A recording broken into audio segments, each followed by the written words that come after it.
In order for you to interface with your DOS 2.11 program, it will be necessary for you to insert your floppy into disk drive A.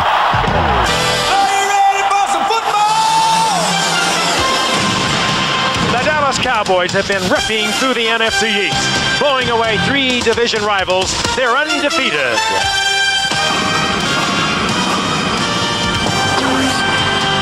But one other team is also 3-0. The unbeaten Philadelphia Eagles are rolling as well, with quarterback Randall Cunningham back on the case. Tonight's showdown with the Cowboys has got him dialed into Dallas. They're that team, that young team that just goes out and just works hard and flies around and gang tackles. If you don't have that, you can hang it up, and they have it now. Throughout his career, he has been one of the most spectacular quarterbacks ever to play the game.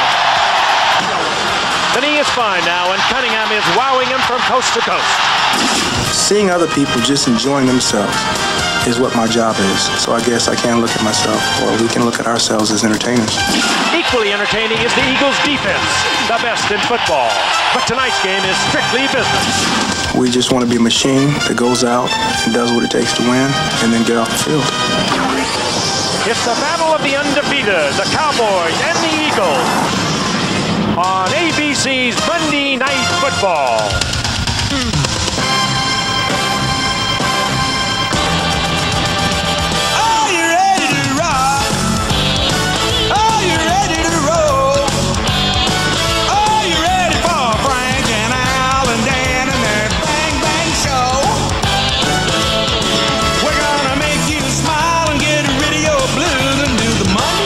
Football boogie for you.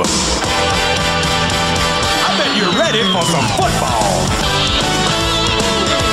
Dallas and Philly are coming your way. It's Monday Night Football and it's time to play.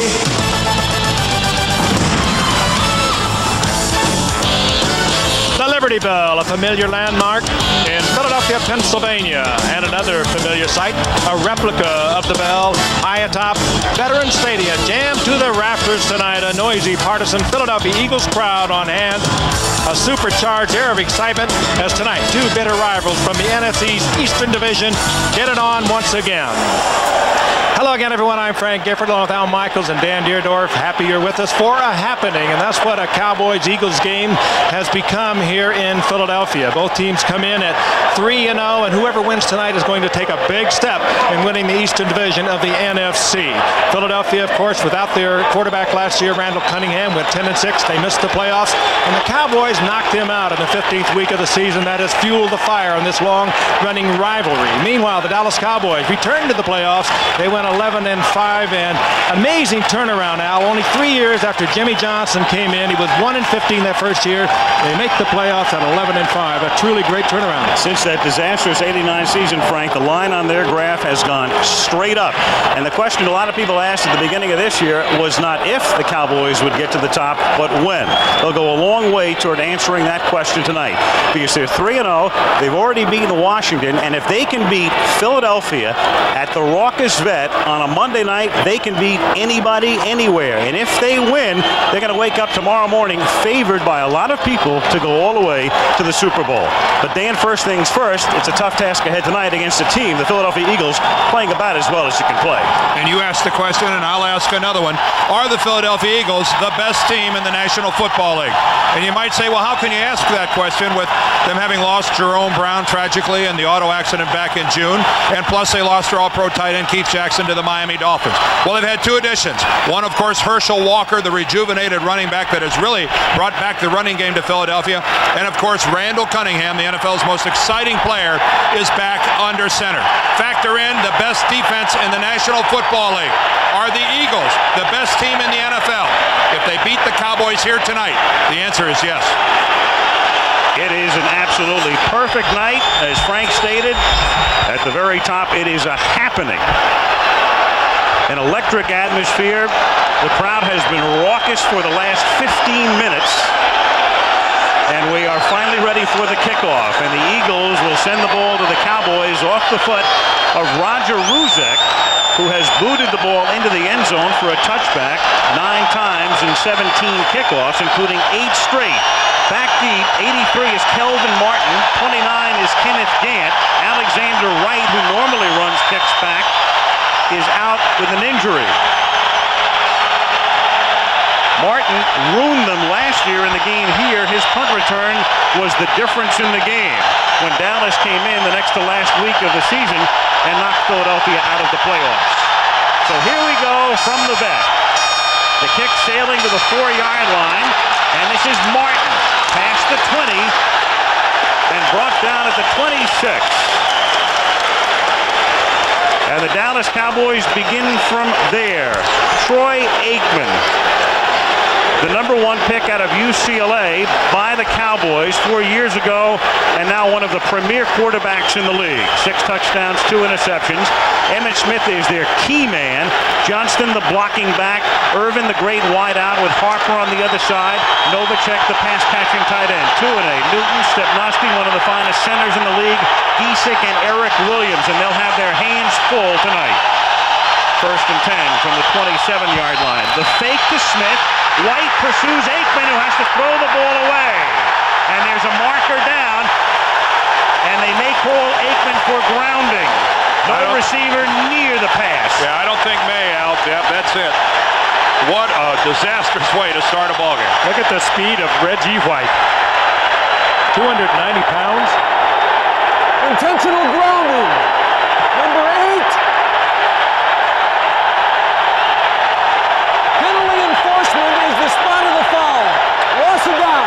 Again, a reminder, folks, if you throw the ball away, regardless of where a receiver is, if you're doing it to avoid being sacked, and I'd have to say that was an avoidance of Reggie White.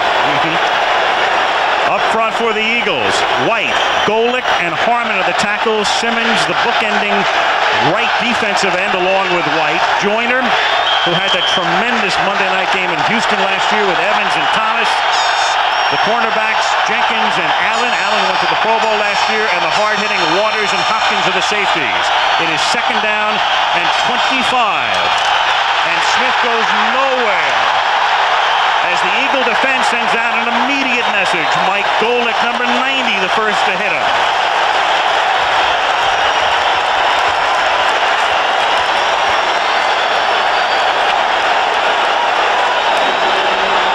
That front four, a very familiar one. Of course, missing the great Jerome Brown,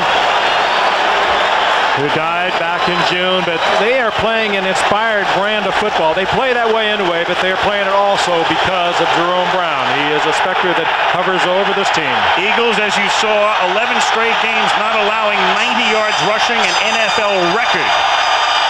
3rd down, 25, as Aikman throws, and it's picked off at the 35 by John Booty. He's inside the 20. He's down to the 14.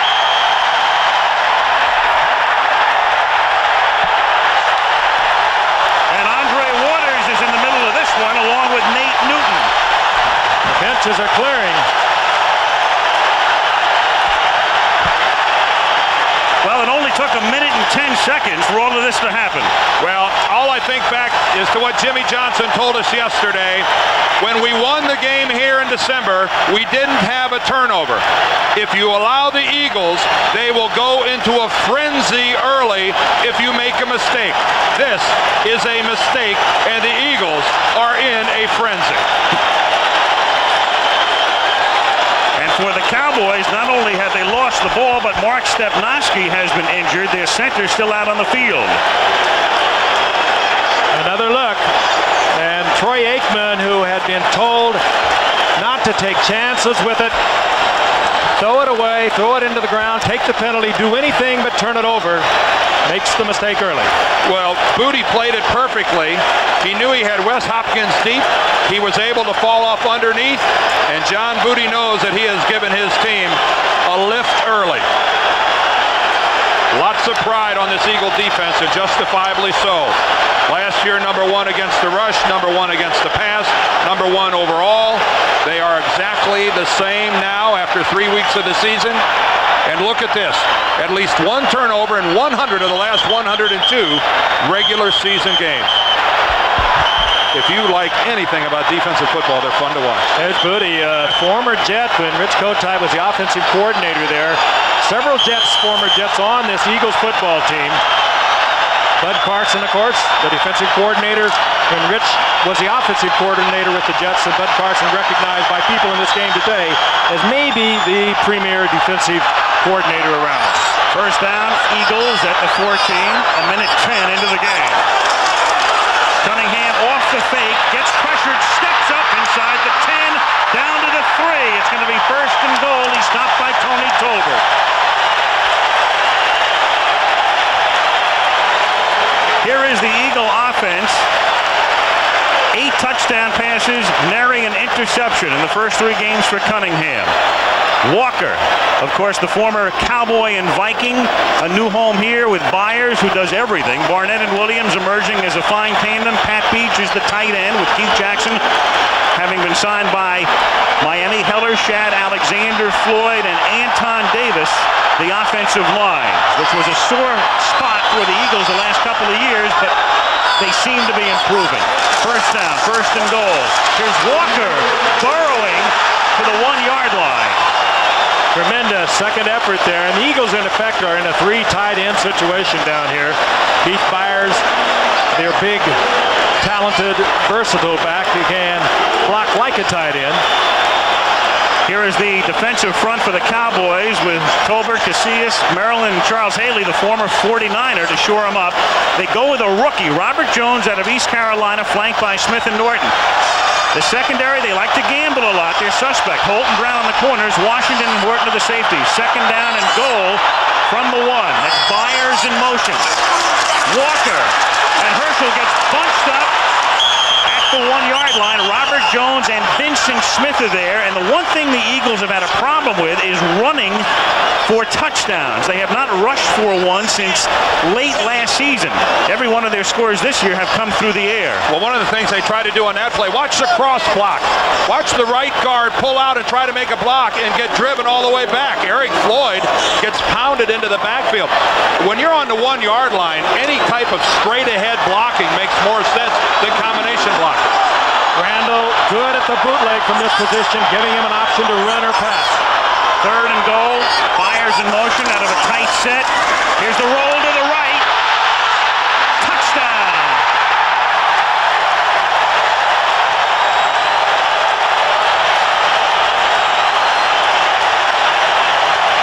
Touchdown Randall, home run Frank. Well, he is beginning to get more back into the Randall Cunningham of old. The first couple of games of the season, he was hesitant. Last week, he proved that he can pull the ball down and run with it. And that is a play that so many teams have watched Randall Cunningham perform. He does get away from the linebacker, makes a good escape from Vincent Smith. But again, great athleticism on the part of Randall Cunningham. Roger Ruzek with a point after. Jeff Eagles to hold and Pat Beach to snap it.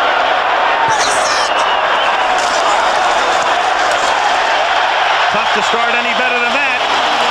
Roaring crowd, 2 undefeated teams, 3:25 into the game, an interception and a touchdown to follow for Randall Cunningham, and the Eagles take a 7-0 lead.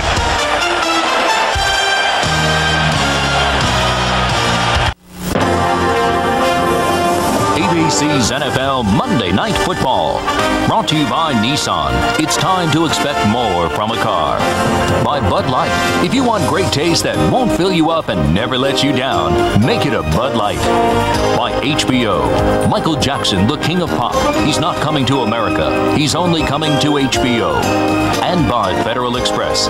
For documents, packages, and freight worldwide, our most important package is yours. Veterans Stadium in Philadelphia. Calvin Williams, 89, along with Randall Cunningham. The Eagles off to a perfect start. Create the turnover, go in for the touchdown, lead it 7-0. The Eagles this season have already outscored the opposition 83-27. Aikman ready to lead the offense back out. Gant and Martin are back to receive for Dallas, and Roger Ruzek to put it in the air.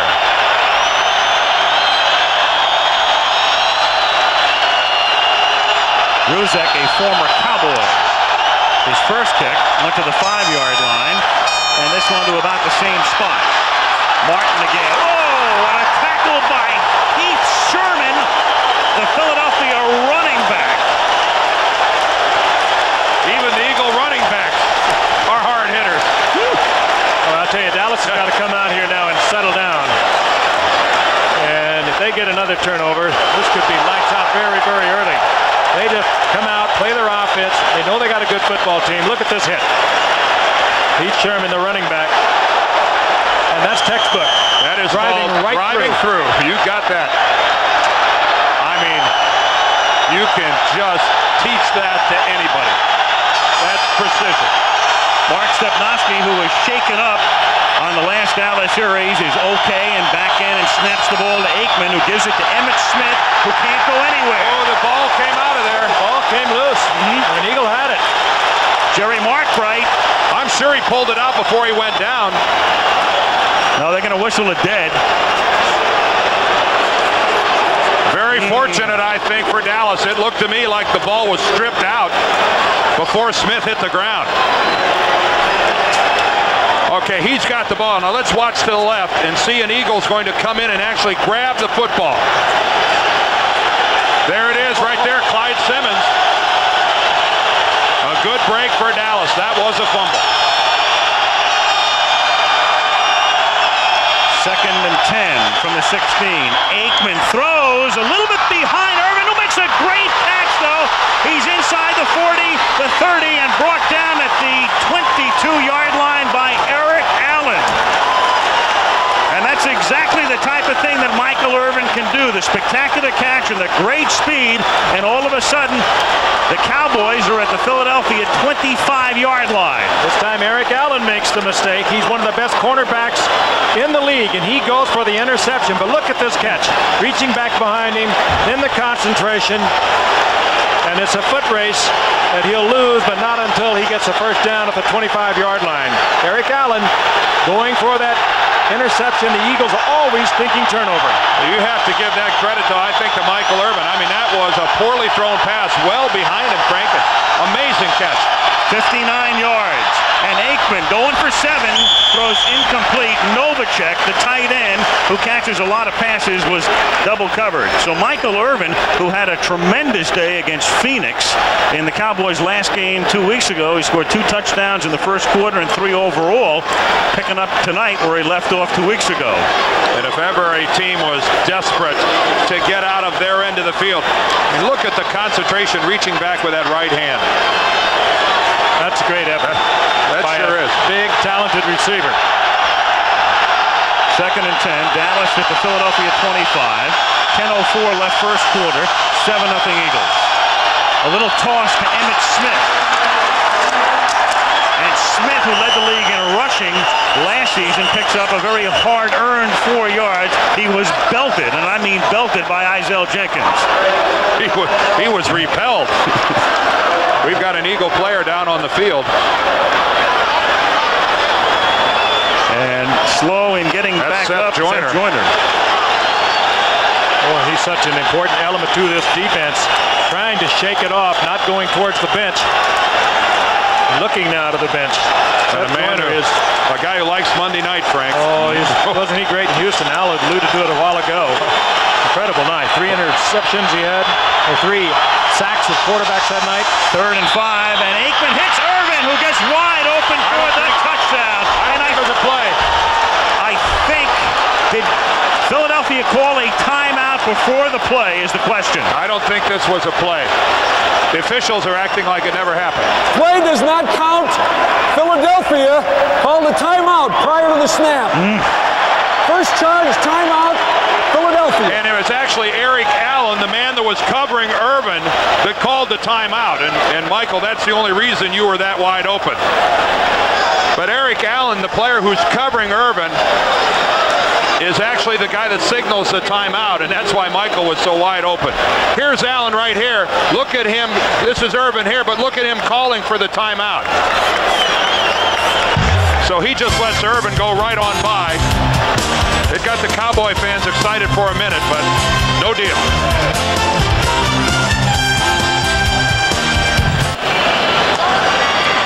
Pretty wild now beginning in Philadelphia, where the Eagles are on top 7-0.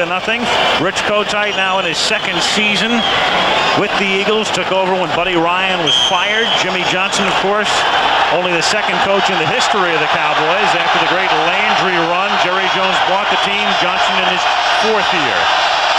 After the timeout, it is 3rd and 5 at the 20-yard line as Aikman retreats. Picks up the first down. Novacek makes the catch. He's out of bounds inside the 10-yard line.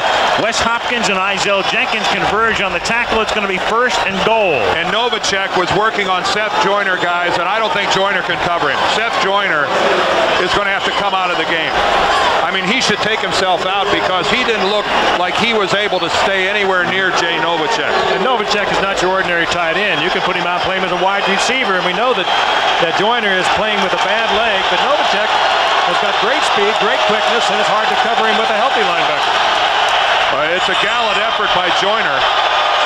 I'm not sure if he can pull it off. 1st and goal. Aikman might have had that one tipped, looking for Novacek at the 6, and it's 2nd down and goal with 8:46 remaining in the opening quarter. Novacek signed late. Took him a while to get up to speed. He's caught 9 balls in the first 3 games and is a very big part of their offense, much as Keith Jackson was when he played with Philadelphia. The Philly offense will now have to change with Pat Beach taking over the Jackson role. 2nd down, goal. Joyner still in. I wonder if Bud Carson is in some sort of a coverage where he's giving Joyner help. Here is Smith. And a nice tackle is made at the 9-yard line, creating 3rd and goal. That's William Thomas who got a hold of him and didn't let go. 3rd and goal as you look at Bud Carson, the longtime assistant with several championship teams, then the head coach at Cleveland, and now the defensive coordinator here. I think this guy knew coming here, Emmitt Smith, that yards were going to be hard. They're hard for everybody that plays the green and white. 44 yards in the first game a year ago, and then 75 in the game the Cowboys won here in December. 3rd down and goal from the 7. That's Kelvin Martin in motion. 4-man rush. Aikman throws. Catch made by Martin, and he gets in for the touchdown. Izell Jenkins almost had him at the 1. Martin takes it in. So what a bizarre drive for Dallas. The fumble that wasn't a fumble. The great catch by Irvin. The touchdown that wasn't a touchdown. And then finally they get in. Kelvin Martin and Troy Aikman, they were right in sync on this one. Aikman picks up the single coverage. Izell Jenkins. And moving back into the ball is Martin, spins to the end zone. Superb effort to get in. And talk about being all alone. Izell Jenkins had no help. The nearest eagle was a good 5 yards away. And Aikman read the defense. You want to play cornerback in this league? That ought to make you think twice about it. Lynn Elliott boots it through, and with 7:55 to go in the first quarter in Philly, it's 7-7.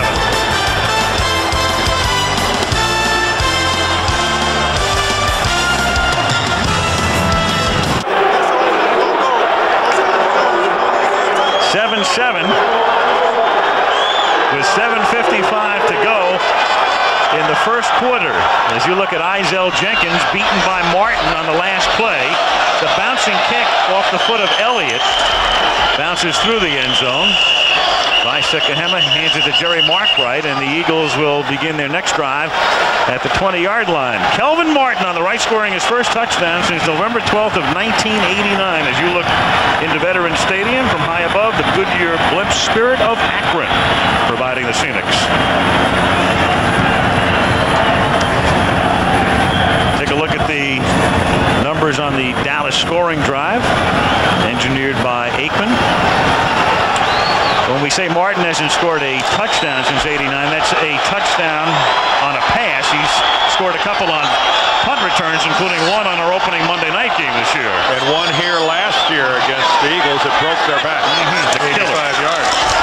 Here's Cunningham off the fake on first down from the 20, hitting Barnett, who escapes a tackle, and Barnett with a big gain into Dallas territory. Well, this... I don't think we've got many people leaving town or leaving their televisions while this is getting underway. What a start to this ballgame. That's just a straight zone defense by Dallas. They drop back in their zones, and Barnett coming all the way across and underneath the top part of the zone, behind the lower layer. And have you ever seen a better thrown football than that? He just flicked it out there. When you talk to Lou Carpenter, the receivers coach, no one throws the ball he's ever seen like Randall Cunningham. A lot of revs, as he says, but a very soft ball. Barnett, their leading receiver, that's his 18th grab of the year. It's a 34-yard gain. There's the fake to Walker. Cunningham steps up and then gets hit from behind and fumbles, and he's been prone to doing that a lot this season. Tony Tolbert is right there, but Randall is able to get it back. It came right to him like it was on a string. It hit the ground and one hopped right back into Randall's arms. Tolbert is going to chase him from behind. Immediately it's Charles Haley who flushes Randall. And there's the ball stripped loose by Tolbert. Good hustle by a lot of members of the Cowboy front four. And a fortunate bounce for Philadelphia. 2nd and 7 at the 43. Here's Keith Byers. And the versatile one is stopped after a minimal gain at the 43-yard line, setting up a 3rd and 6. Vincent Smith makes the tackle. Well, down the road we go next Monday night to our nation's capital, where the Washington Redskins, who were shocked by Phoenix yesterday, and are 2-2, take on the Broncos, led by who else? John Elway, who does it again, leading them to a 1-point win over Kansas City at Mile High. Poor old Marty Schottenheimer. Kansas City will never, ever want to go to Denver again. I don't think he's considering a condo purchase overlooking Mile High Stadium. Take your Rockets, and you know what? 3rd and 6 at the 43. Cunningham. Good protection. And then it is picked off at the 25-yard line by Isaac Holt, who brings it back to the 27 on a pass intended for Floyd Dixon. The gambler comes up with one. Isaac Holt. He just anticipates the break by Dixon, Frank, and he makes it look easy stepping right in front. Good move by Holt. Gambling that Dixon was not going to take it deep because no one was behind him. Was that a soft corner by Dixon, Frank? I mean, that was not a sharp break. And that when a defensive back can that easily step in front of a receiver, you have to wonder if the receiver didn't run a soft pattern, he should have been sharper coming back, making that break, coming back to his quarterback. Particularly against Holt, because he'll play you that way. That's the first interception thrown by Cunningham this year. It is Holt's first interception of the season, and only the second by the Cowboys. 5:40 to go in the opening quarter. The game tied at 7, and Emmitt Smith on a sweep bounces for 3, turning no gain into a 3-yard pickup up to the 30-yard line. Mike Golick makes the stop. Emmitt Smith in his 3rd year out of Florida. Golick, the brother of the Raiders' Bob Golick.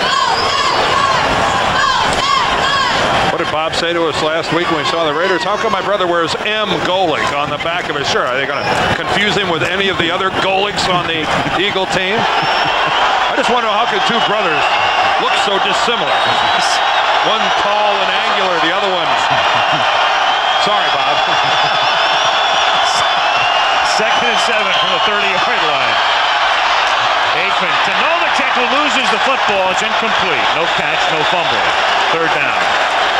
Andre Waters with the coverage. Andre Waters, who really got things started here last week. A couple tremendous hits against the Broncos that seemed to set the tone for what was to follow. And what followed was one of the worst drubbings I have ever seen. No opposing runner has gained more than 28 big ones. And Cowboys right now in a situation you do not want to get into against the Eagles. They will pin their ears back and come. 3rd and 7, and here they come, and there goes Aikman. Eagles think they dislodged it. Mark Wright says no. He's ruling it a forward pass.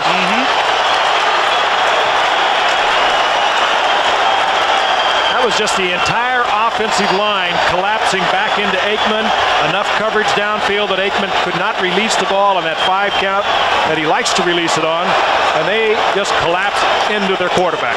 But he had his hand coming forward, and it's simply an incomplete pass. No sack, and 4th down. Look at the surge here. Simmons on your right. Reggie White coming in from the left side, and White doing the most damage.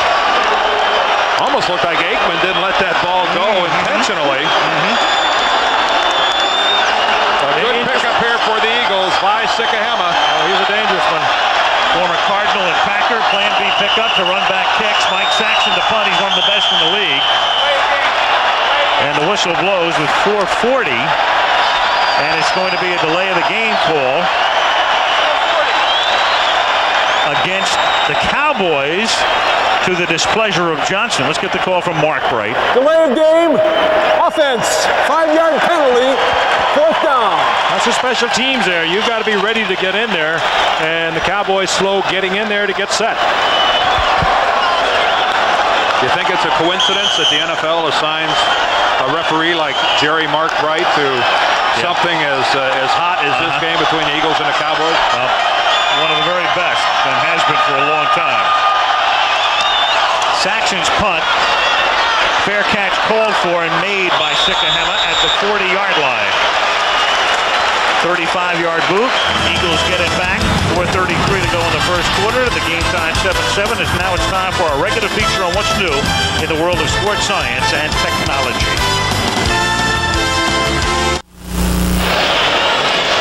4:33 left in the first quarter at Veterans Stadium in Philadelphia. There's been sort of a Super Bowl build-up, and why not? Each team had a week off. It's just like the Super Bowl. Everybody had 2 weeks to prepare for this one. What a game for Dallas, though. If they could win tonight, they will have beaten Washington, the Giants, and Phoenix, and Philadelphia, everyone in their division. Clean sweep. And, of course, they have to play them all again, including at Washington. Here's Herschel Walker pulling for 7.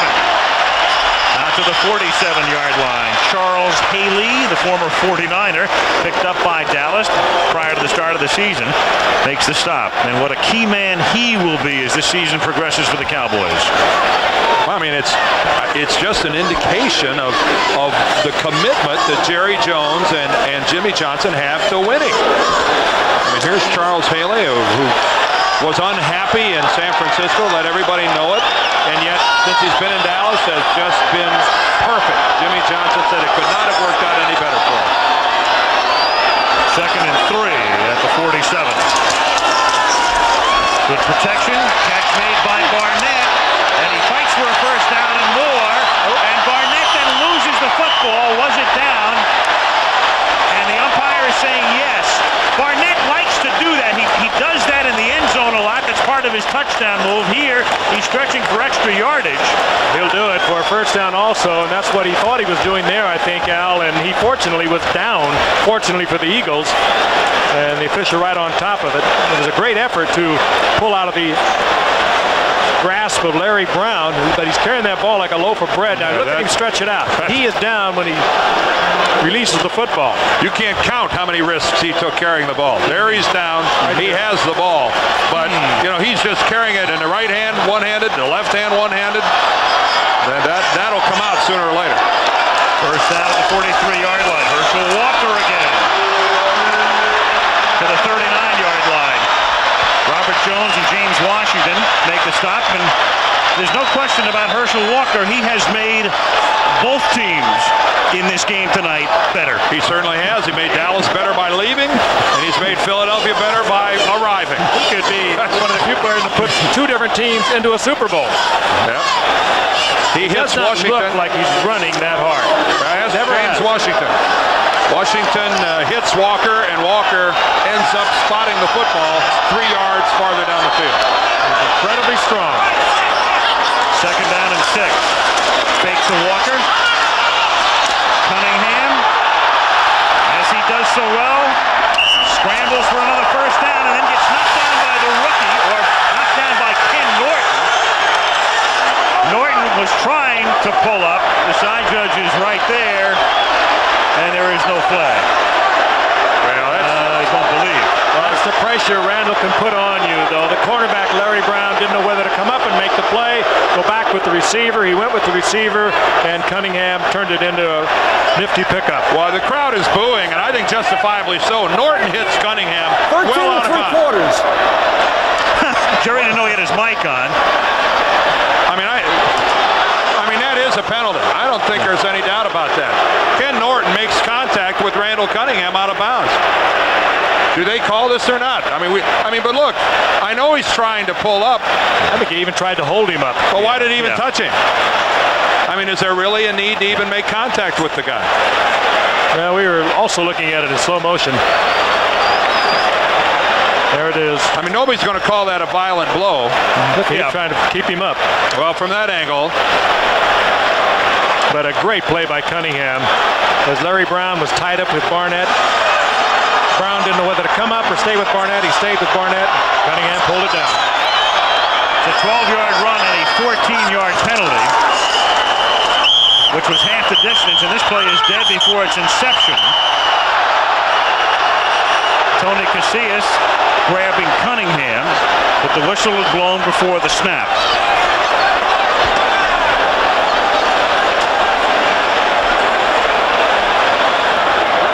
False start.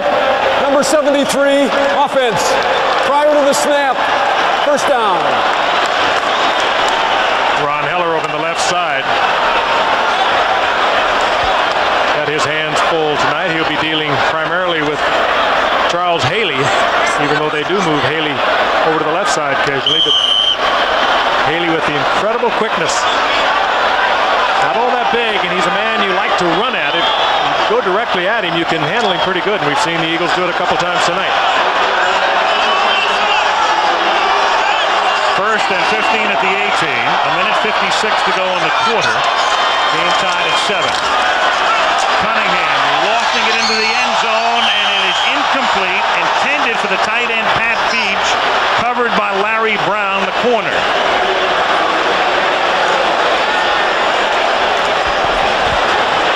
Beach, a long-time Colt, in fact, so long time that he played with the Colts in Baltimore. As Heller has a couple of words with the umpire over the last call, and for Beach, who was picked up by the Jets and waived by them, it's been a dream come true to wind up not only with the Eagles, but then have Keith Jackson sign with Miami. Over in the left side again, Haley, Charles Haley with the incredible quickness, and obviously putting two people on, and Herschel Walker helping out Heller. Oh, Heller got an extra shot in there. Yeah, you could say so. On second and 15, going to the corner of the end zone again, and that's incomplete, and no flag as Brown gets wrapped up with Calvin Williams. Well, Larry Brown got tied up with Pat Beach on the last play into the end zone. Didn't get a flag because the ball was way over Beach's head and nowhere near to catchable. Let's take a look at this one from behind. You see Williams making his break to the outside. Oh boy, that's very close to drawing a flag.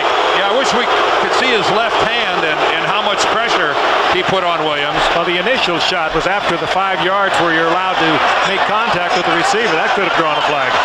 Here it is again. Very close. You're right, that is close. Third and 15, Barnett in motion. They had Byers flank to the left, and Cunningham lost one to the right, and that's incomplete, and Williams looks for another flag and doesn't get it. Just good, strong coverage again. Kenneth Gant that time. And fourth down. Well, there's major contact. Gant's a former cornerback, and he played that like a cornerback. He comes in the nickel, and it gives you good man-for-man coverage when you have to isolate him, and that was a good play. Again, a kind of play that is very close to drawing the flag, but both corners got away with it. Well, I think we've certainly seen an indication on how things are going to be called for the balance of the game, which is fine as long as it remains consistent from now until the end of the game. 36-yard attempt. Ball spotted at the 26, and we've got a whistle before that play develops. I think we had contact on the line of scrimmage. Or else some sort of a false start that stops it early.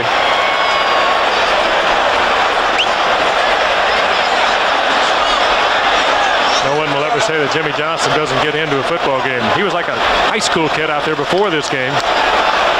Loving the feeling of it. We have a delay of game. 5-yard penalty against at a 41-yard field goal attempt now.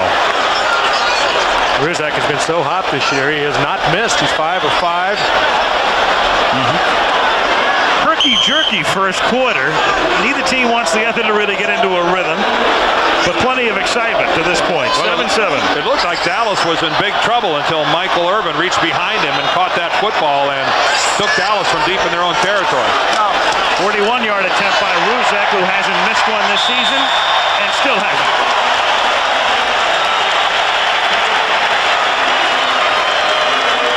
With 1:34 remaining in the opening quarter, it is now 10-7. And it will go into the books officially as a 40-yarder. Ball spotted just inside the 41 for Ruzek. So the Cowboys will get the ball back, and we can tell you college football will be coming your way this Saturday. And another beauty for you, Miami coming off that victory over Florida State by 3, going to what they call Happy Valley. And it's been pretty happy for the Nittany Lions of Penn State because they're 5-0 and 7th ranked in the country this Saturday at noon Eastern time. And then the second half of the doubleheader featuring regional action, those games in your regions. And don't forget that calling your local cable operator will give you access to those games if you have an interest in one of those that's not being shown in your area. The Michigan State game, a distinct possibility at the Deerdorf household. I have a feeling you'll be in your favorite chair, all curled up in front of the TV, and having called your local cable, I'm sure. My shawl and my hot cocoa. Yes. Dog and slippers. Shawls and hot cocoa have no place with this game tonight. This has been, to this point, exactly what we thought it would be. Very hard-hitting, aggressive play on both sides of the football. And a team, two teams, full of playmakers, full of big play kind of people. Martin and Gant are back to receive the kick from Ruzek. Again, Alexander Wright, who is their kickoff returner, is hurt and inactive tonight. And this is Martin, who scored the touchdown on that pass reception. Kelvin out past the 20. Look out. Martin past the 40. Runs into his own man, Bates, and that enables Otis Smith to come from behind and make the tackle. Oh, Ruzek made a superb play. He saved the touchdown. He didn't make the tackle, but he was able to slow Martin down by playing off the block. Otherwise, Martin is in the end zone. Yeah, Bates hits Ruzek, and then Martin hits Bates, and that is exactly the scenario. It's tough to come all the way across the field. There is Bates. Watch him hit Ruzek right there, and then Martin collides with Bates, and that break of stride, that finishes it off. Billy Bates is just doing his job and ends up really foiling a Dallas touchdown. First down from the 39-yard line. Here's Emmitt Smith going nowhere, running right into the shirt of Clyde Simmons. Boy, and against this bunch, 39 yards is a long way from the end zone. Against some teams is all right. Against these guys. But you know, Dan, you've got to go with the run. You've got to keep trying to run the football to keep that defense honest. They're tough enough when they're playing pass. You've got to make them at least think run. I wholeheartedly agree. Well, Dallas having a very difficult time establishing the running game. Smith, 6 carries, 10 yards. But they can't stop. Right. Second and 10. Novacek in motion. Smith stays in the block. Aikman throws over the middle. Hits Novacek. First down at the 22-yard line. Wes Hopkins makes the tackle. And again, Joyner was in there involved in the coverage. And let's see if we can see Seth Joyner's footwork. He looks to me like he's having trouble planting his foot and moving laterally. All right, let's watch him. Novacek's going to move outside and then inside. Do you see the way Joyner pulled that right foot back behind him? He didn't appear to me to be able to plant on that foot and pivot back to the inside. But again, Novacek is like an outside receiver. They even used him as a slot man in motion on that play. That is the end of the first quarter. The Eagles lead the Cowboys 10-7. We'll return with Monday Night Football after this message and a word from our ABC station.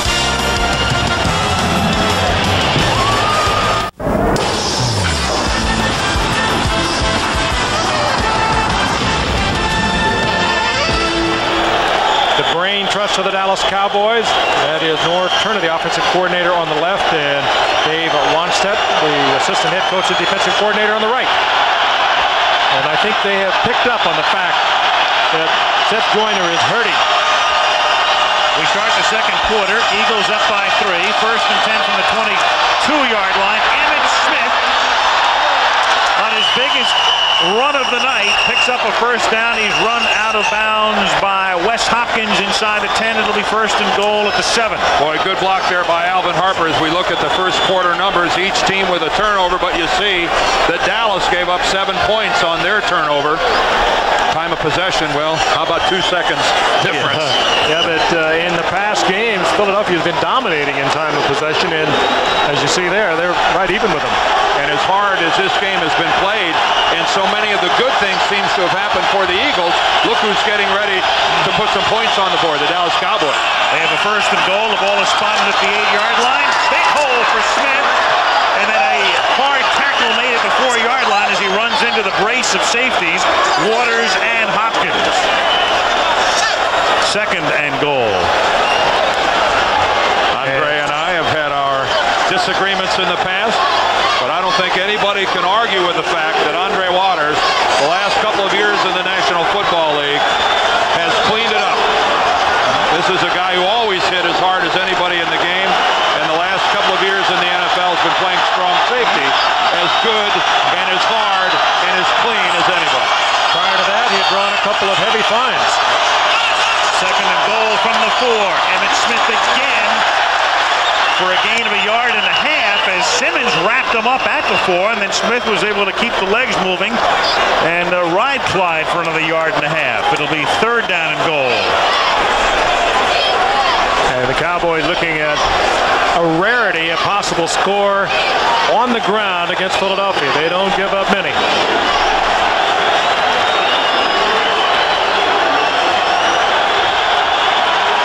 Looks like Clyde Simmons has his right hand on the face mask of Emmitt Smith, but obscured.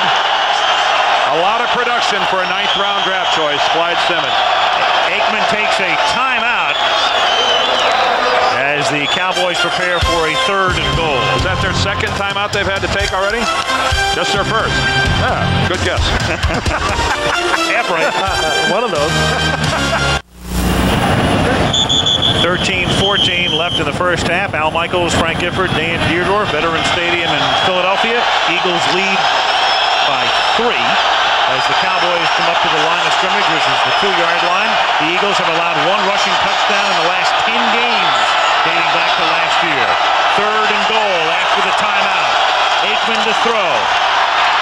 Aikman scrambling and looking and throwing, and it's picked off in the end zone by Wes Hopkins. I think they're going to rule it at the 1-yard line. It was deflected in the end zone and then picked off by Hopkins on a 3rd and goal. Hopkins, in trying to concentrate, bobbled the ball. He was out over the goal line, and they're going to mark it there. He tried to get back. I think William Thomas was the guy who gets a right hand on the ball. He's hustling all the way across. All right, a couple key things happen here. First of all, number 56, Byron Evans, forces the throw. There's Thomas with the right hand, flips it up in the air where Wes Hopkins makes it, and Hopkins in no man's land straddling the goal line. But again, Aikman trying to force something to happen. He could have pulled that down. He wouldn't have scored, but they would have got 3 points out of it. 3 people, though. Byron Evans hustling to force the throw. Thomas with the good right hand, and Hopkins with the alertness. Eagles looking for breathing space. This is Heath Sherman out to the 4-yard line to give them some breathing room. It'll be 2nd and 7. ABC's Monday Night Football is being brought to you by Ford and your Ford dealer. Have you driven a Ford lately? You make a valid point, though, Frank, about you don't do anything that compromises your team's chances of putting points on the board. 2nd down and 7. As Sherman takes it out for the 7. And the Cowboys felt the ball had come loose. James Washington arguing it should have been a fumble. And the head linesman saying, no, sir. third down. The officials ruling forward progress. It halts it to the point where they rule it dead.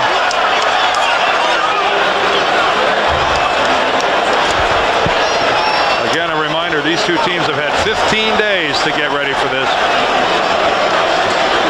Both coaches have talked about the difficulty of keeping their respective teams in check, trying to not leave this game on the practice field. 3rd and 4 from the 7. Interesting offensive set inside your 10-yard line. Still 4 wide receivers. Out of the gun, Herschel Walker makes the catch, fights for the first down. Godfrey Miles takes him down at the 11-yard line. And it should be enough. It is a first down for Philadelphia. Herschel Walker, who I think caught over 70 passes as a Dallas Cowboy, as both a wide receiver and working out of the backfield, makes a big play for the Eagles. And again, it shows the trust that Rich Kotite has in his quarterback, Randall Cunningham, not to jeopardize anything with a turnover down deep in your own territory. They go with the 4 wide receivers and they get the first. From the 12, Walker fights to the 20-yard line. James Washington making the tackle along with Robert Jones as each tries to wrestle the ball away as well. If you're going to get the ball away from Herschel Walker, you're going to have to bring a jackhammer. Look at him cover up the ball, knowing where he is on the field. Watch him keep 2 hands on the ball. He goes through, and the minute he senses any trouble, he covers that thing up, and they're trying to get it. They're trying to get it. Every ball carrier better really seriously consider keeping both hands on the football from start to finish. 2nd and a yard and a half, and Walker close to the 22, close to a first down, popped by Robert Jones, the rookie out of East Carolina, the only rookie in the Dallas starting lineup. No stranger to seeing a number 55 play middle linebacker for the Dallas Cowboys. That was the great Leroy Jordan's number. 14 years, multiple Pro Bowls. I believe Robert Jones and Leroy Jordan are right next to each other in the directory of Dallas Cowboy players. Alphabetically, they are side by side. Jones preceding Jordan. First down. Rich Kotite, when they picked up Herschel Walker, they let him do what he wanted to do all the time he was in Minnesota. He lines up about 7 yards deep. They zone block basically everything. They don't take him wide to the outside. He's not a cutback runner at all. He's a power runner. When he sees a gap, he hits it, and he sees it very well from about 6 or 7 yards deep. There he is from 7 yards. From the 22-yard line. Cunningham escaping. Turns a loss into a short gain, tackled by Vincent Smith at the 24-yard line. Russell Maryland hit him first. Vintage Randall. It's fun to watch, isn't it? Yeah. He breaks away from that one tackle. The Cowboys were in a rare man-for-man defense. He would have been long gone. He reads that man-for-man, too, and he pulls the ball down right there. It's just remarkable, and made all the more so when you meet and talk to Randall Cunningham when he's in street clothes. So frail, so thin. You just wonder how he survived. 2nd and 8. Walker for about 3. Stopped by Robert Jones with 8:55 remaining in the first half, and the Eagles on top, 10-7. Randall looking over. Rich Kotite calls the offensive plays for the Eagles. There's Zeke Bratkowski, the quarterback's coach, who is just in awe of Randall Cunningham's ability to throw the football. Forget about the athleticism, because we've never seen anyone like it. He has the strength. He can fire the ball that's flat-footed, 30 or 40 yards. And just with his arm. 3rd and 5 at the 27-yard line. Play fake, and then the toss is out of reach for Keith Byers. Incomplete and 4th down. Byers, drafted as a running back, he's been everything. H-back, tight end, you name it. They split him. He has been their most versatile player for the last 3 or 4 seasons. And even though that drive ended on a bad play, an incomplete pass, a successful drive for the Eagles. They started at their 1-yard line. After the interception, Jeff Feagles with the kick, and a fair catch is called for at the 20-yard line by Kelvin Martin. That was a beauty. They gained 69 yards in field position. 53 on that punt. Yeah.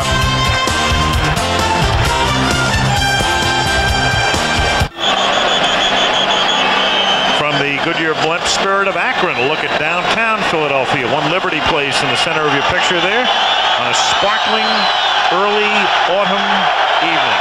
Temperature around 53 degrees. Raucous crowd. Eagles lead by 3. First down Dallas from the 21-yard line. Emmitt Smith out to the 25-yard line. Tackled by Joyner. And Golick as well. It'll be second down and 6. Emmitt Smith, who's had tremendous success against the rest of the league. 2 games last year against the Eagles, was limited to 3.1 yards per carry. And tonight, 35 yards, 10 carries. The league average is normally around 4.0. We got half of that, 35 on 1 carry. That league average isn't against the Eagles. Second on average. Second and 6 from the 25-yard line. Aikman drops it off for Smith, and Emmitt Smith goes for a first down as he's run out of bounds by Andre Waters. He is not a big part of the passing game because he carries the ball so much, but for Emmitt Smith, that is nonetheless his 12th reception of the season. And it comes at an opportune time as it nets a first down for the Cowboys. Eagles trying to get double coverage on the outside receivers of the Dallas Cowboys, and often that's going to turn loose the running back. And that was the case at that point. As the linebackers were underneath and they were doubling the outside. First and 10 from the 32. Pump fake. Now going deep for Harper. And Harper cannot make the catch at the 25-yard line. Izell Jenkins with the coverage.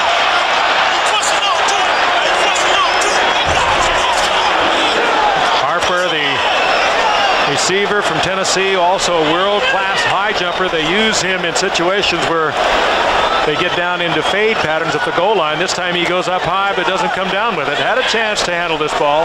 It would have been tough. And a good play by Jenkins to disturb the concentration. Well, Jenkins actually pulls down Harper's arm after he makes contact with the football. It looked like Harper was going to catch that. And as he went to pull it in, Izell Jenkins actually pulls his forearms down. Nicely done. Second and 10 from the 32. Throwing underneath to Novacek. And Novacek tackled at the 41, short of the first down. Jenkins and Joyner stop him a yard short of the first down. You just can't play Novacek like most tight ends in the league. You have to play him in a passing situation, certainly with a defensive back. Linebackers are not going to stay with him. That time Seth Joyner, who is playing hurt, no question tonight, had dropped off. And now Joyner's going to get a little breather. Rose comes in. At the 41. Third and 1, Dallas.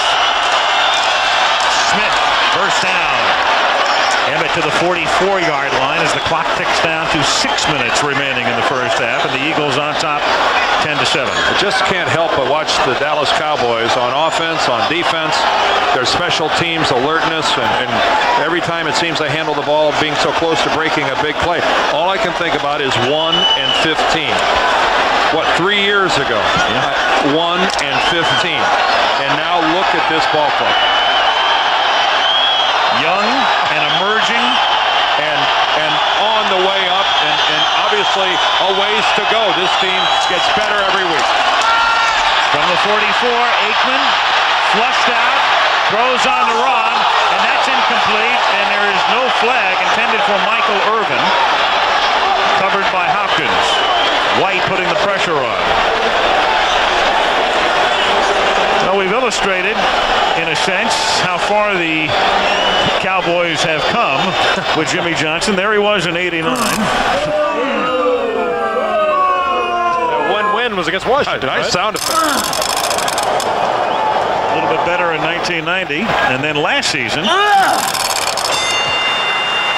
One of only 3 teams in league history to improve by 4 or more wins in 2 consecutive seasons. The Vikings did it in the late 60s, and the 49ers did it in Bill Walsh's first 3 seasons. That's the animation that the guys on Sunday can only dream about. Is Kelvin Martin for a first down as he takes it into Eagle territory, tackled at the 45-yard line. Yep, that unlimited Monday night budget. They may have nightmares about it. Jimmy Johnson arguing that Andre Waters came up and speared Martin when he was on the ground. Well, when you have a reputation that Andre Waters has had over the years, but you're going to get attention like this. But I think could have very well have got a flag. The other point, you have to. It looked like he was in the air when Martin was just hitting it. Close. From the 45, Emmitt Smith. Stopped by Mike Golick after a minimal gain. 4:20 remaining in the first half. And another intimidating pop by Waters.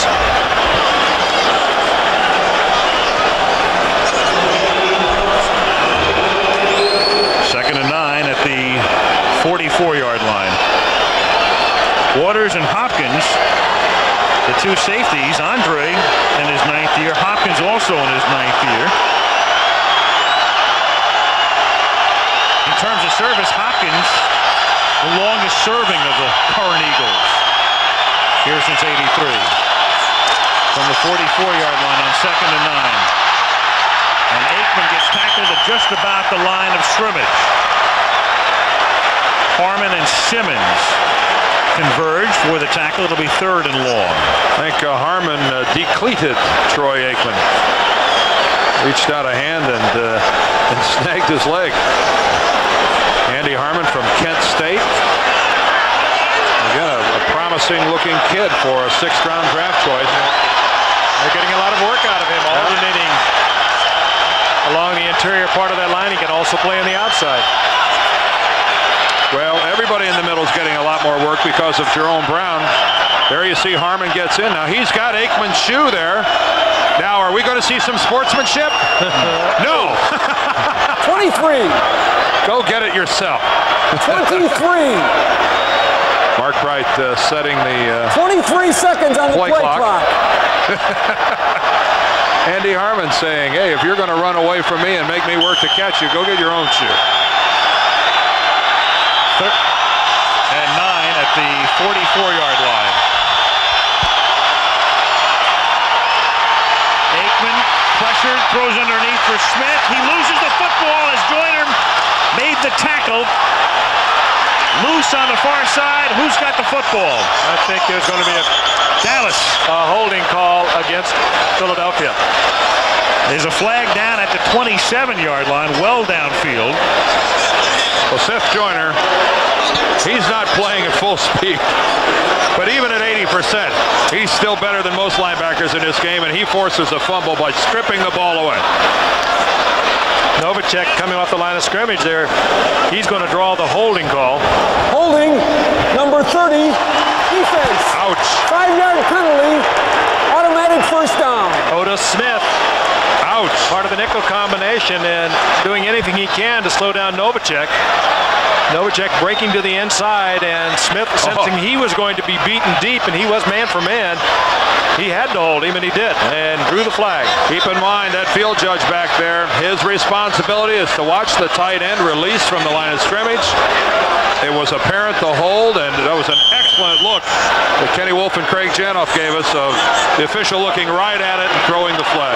It can show you what a Novacek can do to you. It forces all kinds of things that you ordinarily would not have to do to another tight end. It's the automatic first down that's the killer here. Here's Emmitt Smith. Nowhere. Andy Harmon, 91, with the tackle. 2:40 to go in the half, and as we look ahead, 2 timeouts left for Dallas, plus the 2-minute warning. Emmitt Smith shakes his head. What do I have to do to find an opening? really have to worry about the Eagles, do you guys?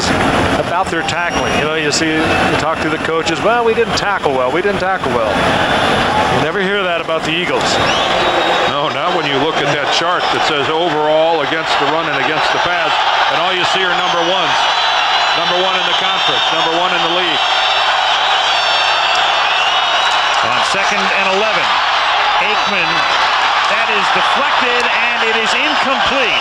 Alvin Harper, the intended receiver, and Eric Allen breaking it up. And it will be 3rd down and 11 as we have come to the 2-minute warning. It comes officially with 1:58 remaining in the first half in Philadelphia. Eagles 10, Cowboys 7.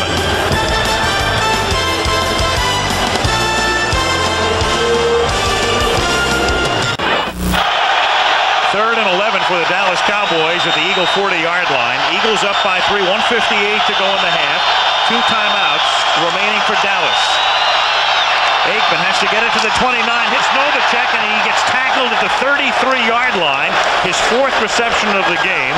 He is stopped by Wes Hopkins, and now we'll see if the Cowboys, with a rookie kicker, opt for a 50-yard field goal attempt. And that is what Johnson is doing right now. Novacek again as they continue to double up on the outside. They did that in the first game played last year when they had the 11 sacks and they shut out Dallas 24-0. They've gone back to that type of defense. Novacek is the open receiver and Aikman is forced to go to it. Well, they sent Burline in to hold, and now they line up under center with Burline on 4th down and 3 to see if they can get Philadelphia to jump. The play clock is down to 5. They might not even take the snap, though, Al. No, they're not going to. No snap. No. Smart play by Dallas and an even smarter play by Philadelphia in sitting at home. We used to do that at Bakersfield High School. I'm sure that's where Jimmy Johnson got it. Well, it has a hideout, too, I think. You know, I wonder how smart the play. I think it would have been a smarter play had they taken a timeout, maybe with 1 second left on the play clock. Why take the penalty? Now you're looking at a 55-yard attempt, or you have to go for 4th and 8. Obviously, Al, he had no intention of kicking the field goal. Yeah, well, Elliott's longest career field goal is 52 yards. By not taking the timeout, they were demonstrating that they never intended to kick the field goal. He at this point sends Saxon in to Pooch kick it at the 38-yard line, the line of scrimmage. And he almost knocked it out of bounds inside the 5, but just got it into the end zone. So it comes out to the 20 with exactly a minute remaining in the first half. And Cunningham and the Eagles take over up by 3.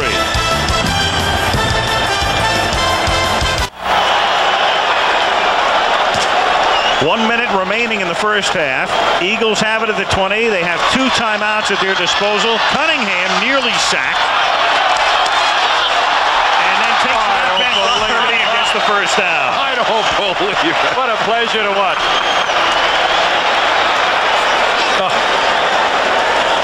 That ate up 9 seconds. There's tomorrow's lineup, prime time on ABC Full House, hanging with Mr. Cooper, Roseanne, Coach, and Going to Extremes. The primetime block tomorrow night on ABC. I'm glad I wasn't one of our cameramen having to follow Cunningham doing that. We would have been a little better off than Godfrey Miles in there, linebacker, trying to tackle Cunningham. He didn't even touch him. He was the last one he juked. Randall with a 12-yard gain. He's picked up 42 yards on the ground tonight. And on first down from the 32, he's very lucky that Gant didn't pick it off. Intended for Byers, broken up by Kenneth Gant. Well, the Cowboys sitting in zone, and Gant just reading it all the way. Byers working short. Watch Gant there in the middle of your screen. He'll make his break, go right by the guys heading downfield. That is not the way to have a half come to an end.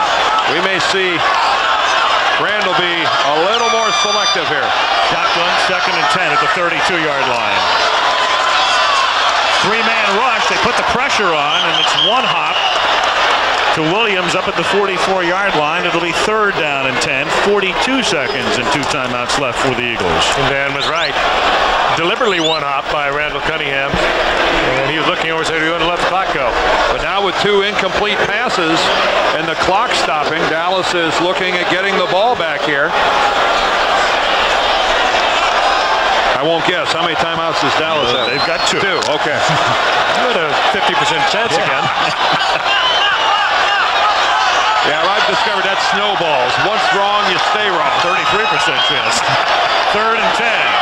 That's a 32-yard line. Again, a 3-man rush, and he gets sacked at the 25-yard line, and now Dallas should take a timeout as Tony Tolbert gets credit for the sack, and that's going to stop the clock with 37 seconds remaining in the first half.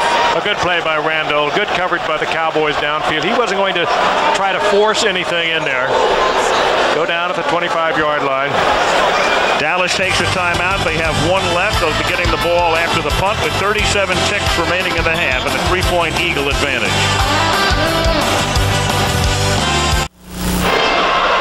Two interested observers on the right, Joe Avisano, the Cowboys special teams coach. On the left, Larry Pasquale, the Eagles special teams coach.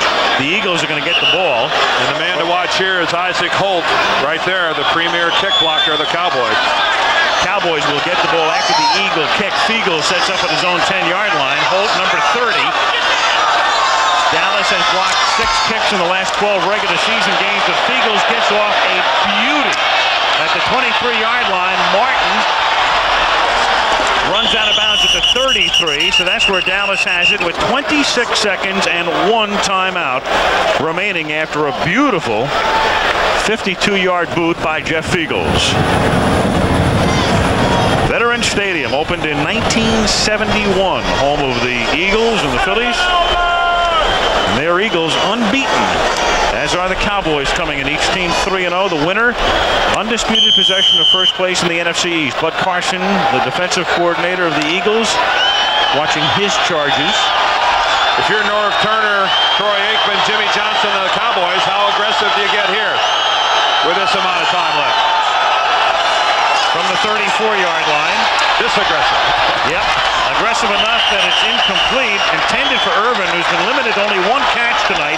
Eric Allen with a coverage. Irvin with that 1 catch. It was a big one, 59 yards, and it was a spectacular catch as he had a reach from behind. Let's take a look at Irvin going up against one of the better defensive backs in the game today, Allen. He's made a couple of big plays tonight. Coming back, timing it out just perfectly. Irvin's big receiver, 6'2", 199 pounds. Plays even bigger than that, and he has a great use of the hands in pushing off of defenders. 2nd and 10. 4-man rush. Aikman in and out of the hands of Novacek, the tight end, with 16 seconds remaining. It'll be 3rd and 10. Eagles last year finished the season number 1 against the rush, number 1 against the pass, which of course makes them number 1 overall. Good. And they're in the same spot this year. Yeah, everybody calls it the triple crown. It's the double crown, because if you're going to lead the league in rushing defense and passing defense, you have to lead in total defense. We'll have a piece on Randall Cunningham at halftime, and I think the receiver that the Eagles have got to watch here is Harper. They like to throw the ball up and just let him go up and jump for it. Now they're going to play it safe. Emmitt Smith has the first down, steps out of bounds with 10 seconds at the 48-yard line. that's one of those running plays that will make Emmitt Smith's yardage numbers here for the first half seem more productive than they really were. I mean, that's going to add handily to his total and a really almost uncontested rushing yardage by the Eagles defensively. At the 48 now, first down, 10 ticks left. They need something now to take it out of bounds near the Eagles 30. They still have that timeout, too. Here is Aikman throwing, hits Novacek.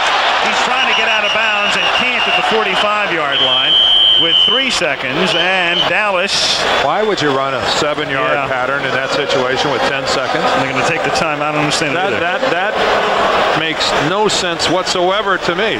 What does that have to do I mean, I don't see any he might not have been the prime where receiver. that could have worked. Might not have been the prime receiver. Maybe he was to pull the linebacker off the coverage downfield. But you got to go downfield at the very least, hoping you might get a penalty of some kind.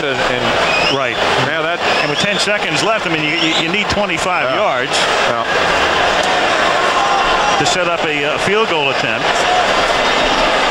Johnson obviously doesn't feel that Lynn Elliott's range is 50 yards, by the way. He made that pretty clear on the last drive.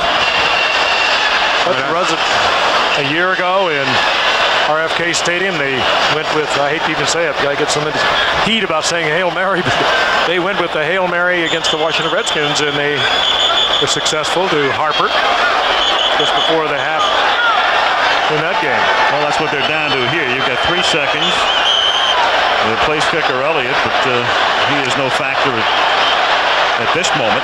No, but he ought to. I think he ought to be trying to stay loose to possibly get some sort of a penalty. Or remember, the half can end on a defensive penalty. Barring a penalty, last play of the half. Aikman just throws it up for grabs, and it's knocked down inside the 5-yard line. 5 Eagles were back there. So that's the end of the first half. Philadelphia leads it 10-7. And we'll return with halftime activities after this message from the National Football League and a word from our ABC station.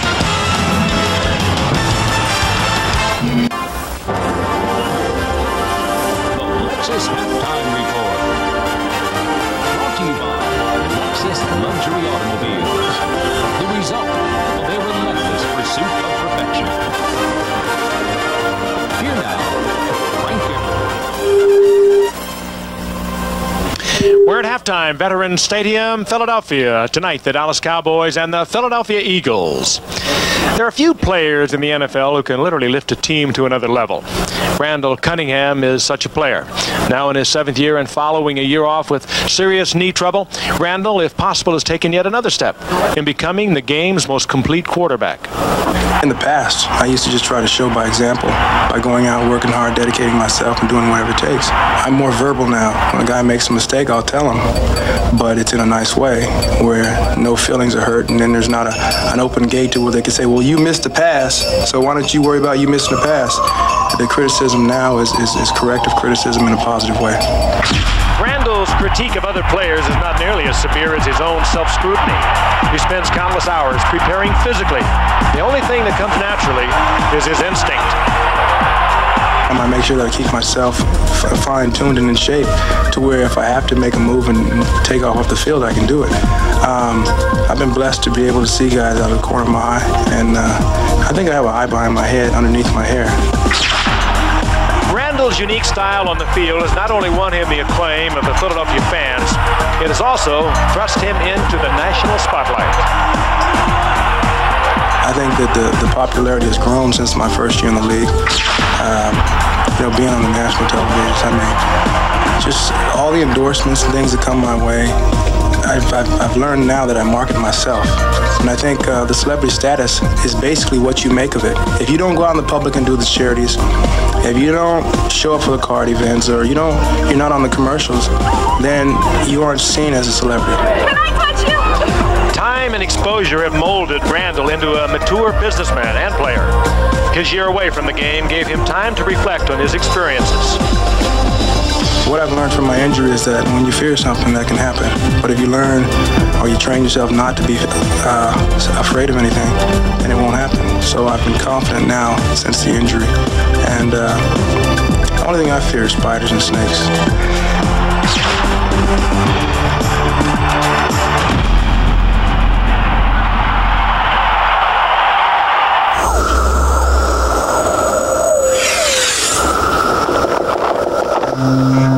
3 years ago, when we introduced the Lexus LS400, it was hailed as nearly perfect.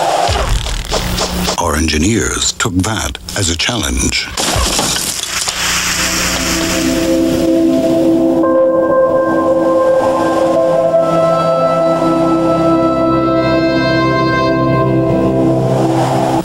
Saturday, ABC Sports kicks off a doubleheader with a showdown of undefeated powers.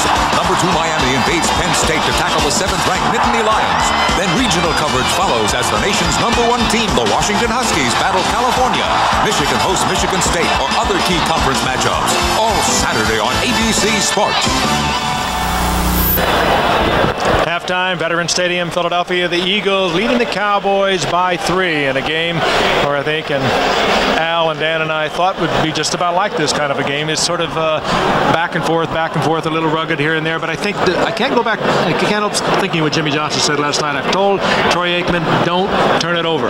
Don't get yourself in trouble. Throw it into the ground, get the penalty, whatever. But don't turn it over, and that's where they've been hurt thus far. Exactly. Had he not turned it over, they would have at least been tied because they were certainly within field goal range. As we go back and take a look at some of the highlights from the first half, it began early on for Philadelphia with an interception by John Booty a little over a minute into the game on the third play of the game for Dallas, and then Booty was able to run it back deep into Dallas territory, and it was capped off by this Randall Cunningham bootleg to the right, and Cunningham takes it in for a score to give Philadelphia an early 7-0 advantage. But back came the Cowboys. A key play on this drive was a 59-yard reception by Michael Irvin, and then the payoff was this catch by Kelvin Martin, who slips by Izell Jenkins, goes in for his first touchdown reception since 1989.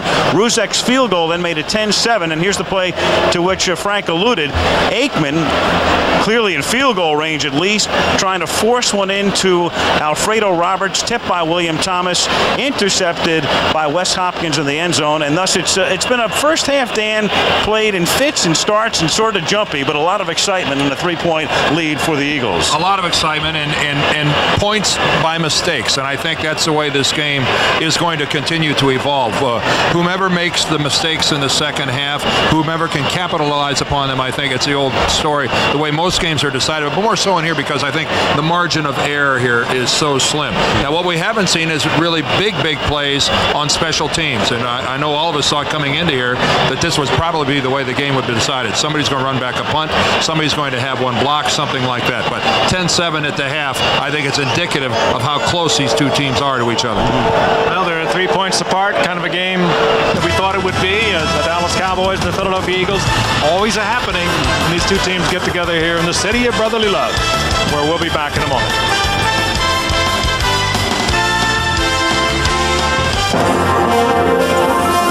The Lexus Halftime Report has been brought to you by Lexus Luxury Automobiles, the result of a relentless pursuit of perfection.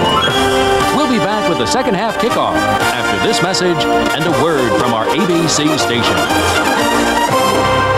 These NFL Monday Night Football, brought to you by Dodge. In the car business, you lead, follow, or get out of the way. By Dollar Rent-A-Car, right on the airport, right on the money. And by Budweiser, the king of beers with that fresh, pure, natural taste. Nothing beats a Bud.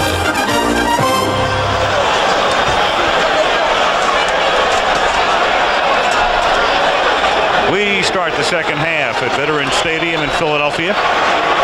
Each team 3-0 coming in. Eagles on top 10-7, and Philadelphia will get the ball as Lynn Elliott kicks off for the Cowboys. By Sikahema, back to receive for the Eagles.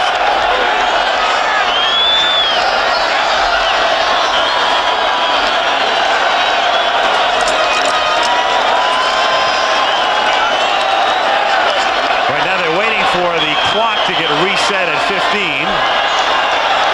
And here we go.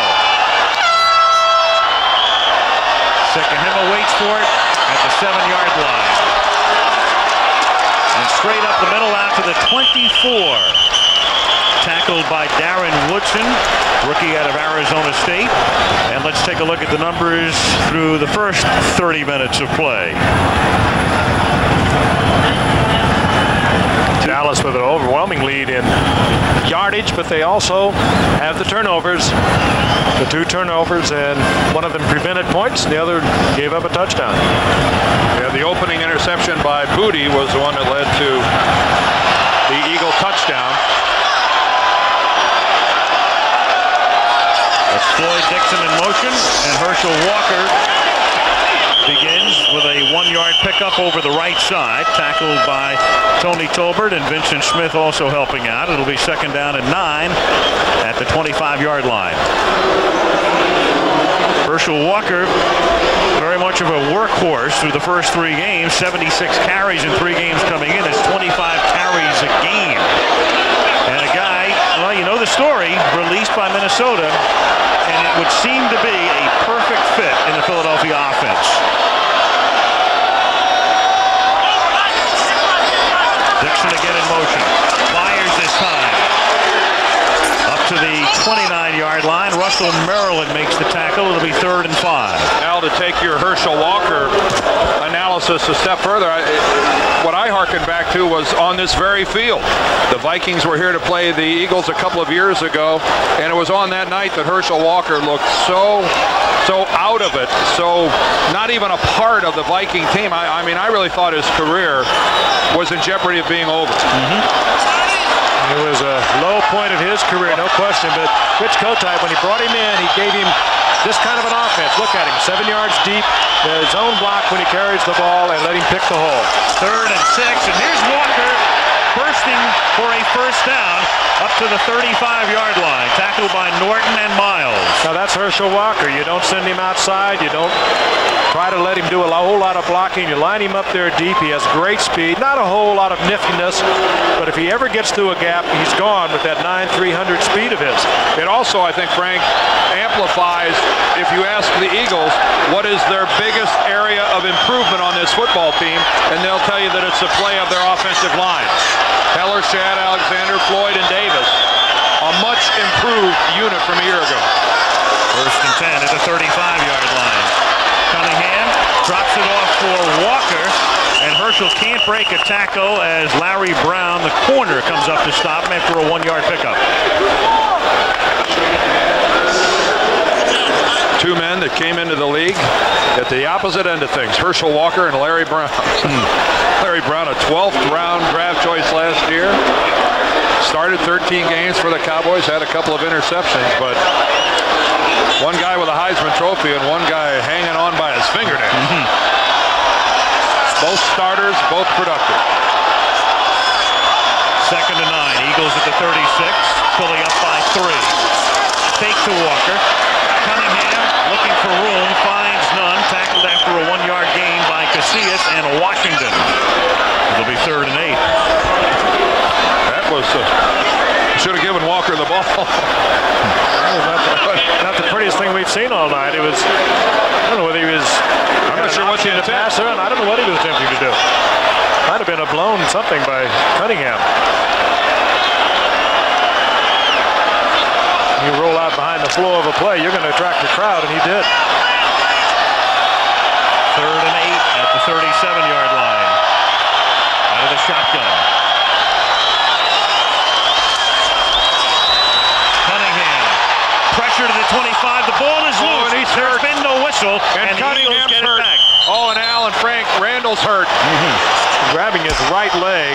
It was the left knee, by the way, that was hurt last year, requiring the surgery. Jimmy Jones comes in. It looked like the right guard, Eric Floyd, didn't know what the snap count was. Jones goes right by him while Floyd is still down in his stance. And Randall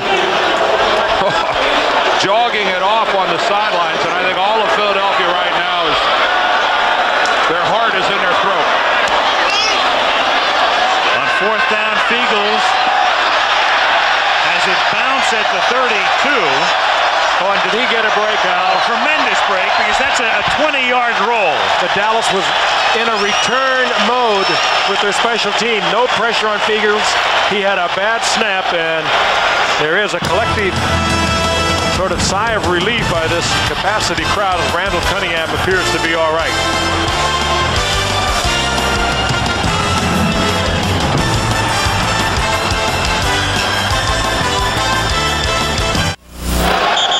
Here is Eric Floyd right here. Here is Jimmy Jones. Watch Floyd. He doesn't know the snap count. He's still got his hand on the ground. Jones is by him.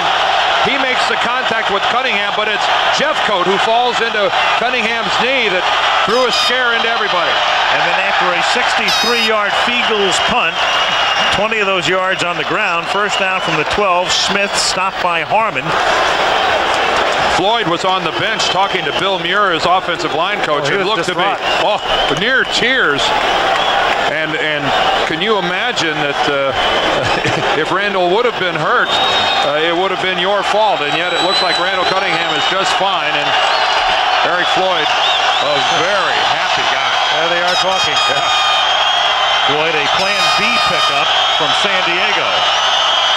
Smith after a 2-yard gain, 2nd and 8. The fake to Smith, and Aikman is going deep for Harper, and Harper adjusts and makes a great catch, getting position on Izell Jenkins and coming back to make the catch at the 45 of Philadelphia. And we talked in the first half about his jumping ability, a 7'2" high jumper. He hung it up there and just took it away from Izell Jenkins. He's big, 6'3". They love to put it up. Jenkins not bad position on the ball. I mean, it's really kind of an ugly pass. Underthrown. Both guys have to slow down to the point, but Alvin Harper with just that tremendous, and look how long he stayed up in the air. If you're Izell Jenkins, how do you defend that? I don't know that anybody has an answer for that. 1st and 10 at the 45-yard line. The fake draw, and then Aikman has his arm hit as he throws, and it's intercepted by Byron Evans. Out of bounds at the 45 of Dallas. Was it Reggie White? It was somebody coming from the right side. Seth Joyner. Seth Joyner got a hand on the ball. Coming from the outside on the right. Seth Joyner gets around Eric Williams, the right tackle. And there's a big play. Seth Joyner is one of those rare football players that he makes things happen in a football game. We talked about his game, great game against Houston a year ago. He does it all year long. Here he comes, number 59, top of your screen. Eric Williams just gives him the soft corner. Doesn't even hit Joyner. That's inferior play by the right tackle. 1st and 10, Eagles at the 45-yard line, and they give it to Walker for a gain of 3. Takes it to the 42. The initial stop made by Robert Jones, and we'll take another peek at that interception. From the left side, there's Joyner. This makes contact, and Evans just has to wait for it to get there. Look how quickly the Eagles defensive team gets into a blocking mode. Waters coming back with a block that makes extra yardage for Evans. 3rd interception for Aikman, but you can't blame that on the Dallas quarterback. Aikman had only 2 interceptions in the first 3 games this season. 2nd and 6 from the 41-yard line. Here's Byers behind a Walker block. Stopped by Jones, short of the first down. It'll be 3rd and roughly 2 with 8:15 to go in the 3rd quarter. And the Eagles on top 10-7 with all of the scoring in the game in the first period. Troy Aikman, coming into the game, had completed close to 70% of his passes, but tonight 10 out of 24. The 1 touchdown to Martin and 3 picks. Had only thrown 2 interceptions in the previous 3 games. But look at that, 3 times of the 4 times he's done it have come against the Eagles. I mean, that's every quarterback in the NFC East, isn't it? 3rd and 2 from the 37-yard line. Cunningham throws, the catch is made, and forward progress for Barnett should be enough for a first down, and is. Well-run pattern by Barnett. And a good read by Cunningham. He found the man-for-man coverage. And Barnett just was the threat going upfield against Larry Brown. Brown playing way off, but in the man coverage, and Cunningham reads it. That's the old saying, pigs get fat, hogs get slaughtered. Brett Barnett knew exactly how far to go. Got his first down by about a yard, because that's all he had to have. From the 34, a little toss back to Walker. Herschel inside the 30 and run out of bounds at the 27-yard line by James Washington. Big Antone Davis gets out in front of that. What a classy act in Herschel Walker. He kept his mouth shut all week long, and for the last 2 weeks about all the hype building up to this game, how he would like to have a great game against Dallas. You heard nothing from Herschel Walker, but you know that inside he would love to have a great one tonight. 2nd and 4 from the 27-yard line. Walker again. close to a first down. I believe he has it. Robert Jones makes the tackle. First down.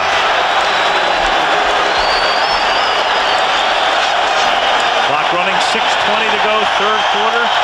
Eagles on top by 3.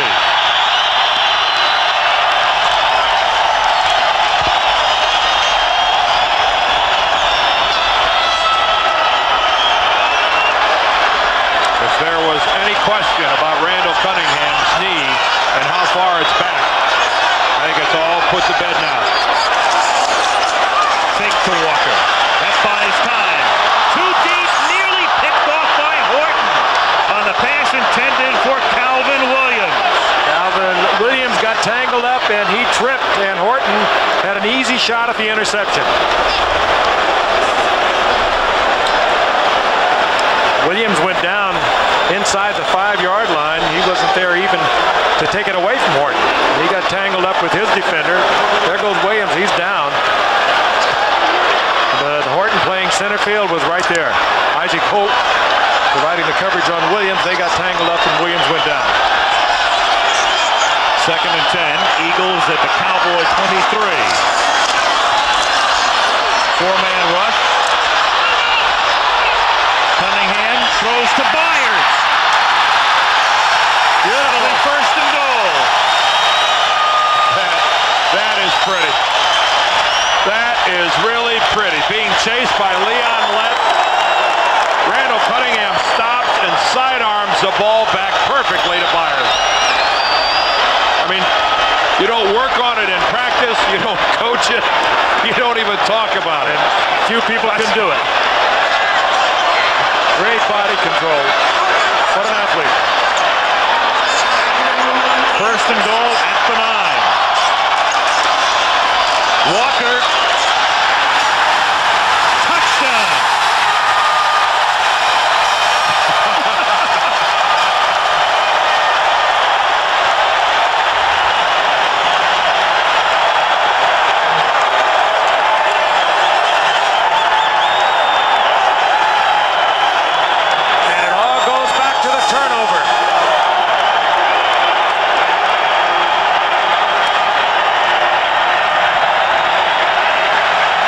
The broken tackle in the backfield.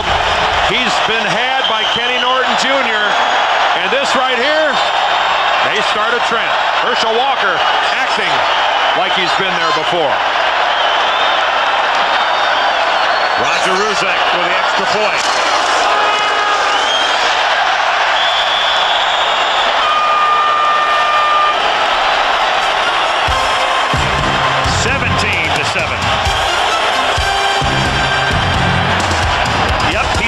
Teams better.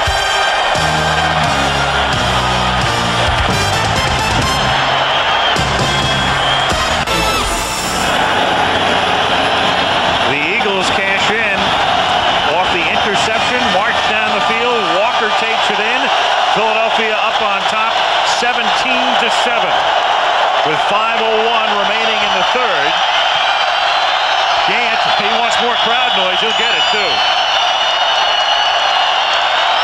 Ruzek to kick off. Gant and Kelvin Martin to run it back. Low liner. Touchback.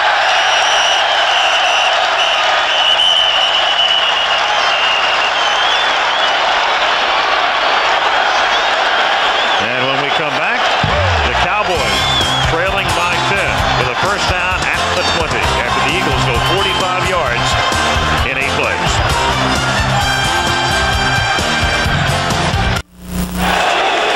Lights of downtown Philly reflecting off the Schuylkill River on a sparkling night.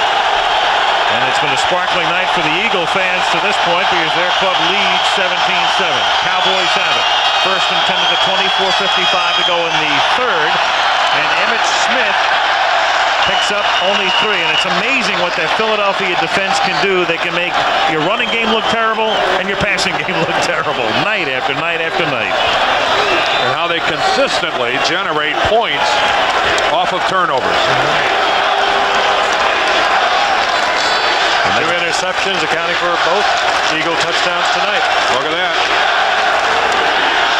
14 points. And Another interception kept Dallas from a 3-point field goal. Almost certain. On 2nd and 7, here's Smith again. A decent hole this time for him, but it closes in a hurry, short of the first down. Stopped by William Thomas, and then Waters comes up, and it will be 3rd down and a short 2 from the 28-yard line. And Waters is slow in getting up. Waters actually took a good shot from one of his own teammates. And this is where it's wise to just stay down. More often than not, you'll see a defensive player ends up with an ache or a pain. It's because one of his own guys coming up to finish somebody off ends up making the hit. Watch the right. Waters is coming from the left. He led with the helmet as he customarily does, and this time he collides with his own man and Clyde Simmons. And Waters is now on the carpet. Injury timeout.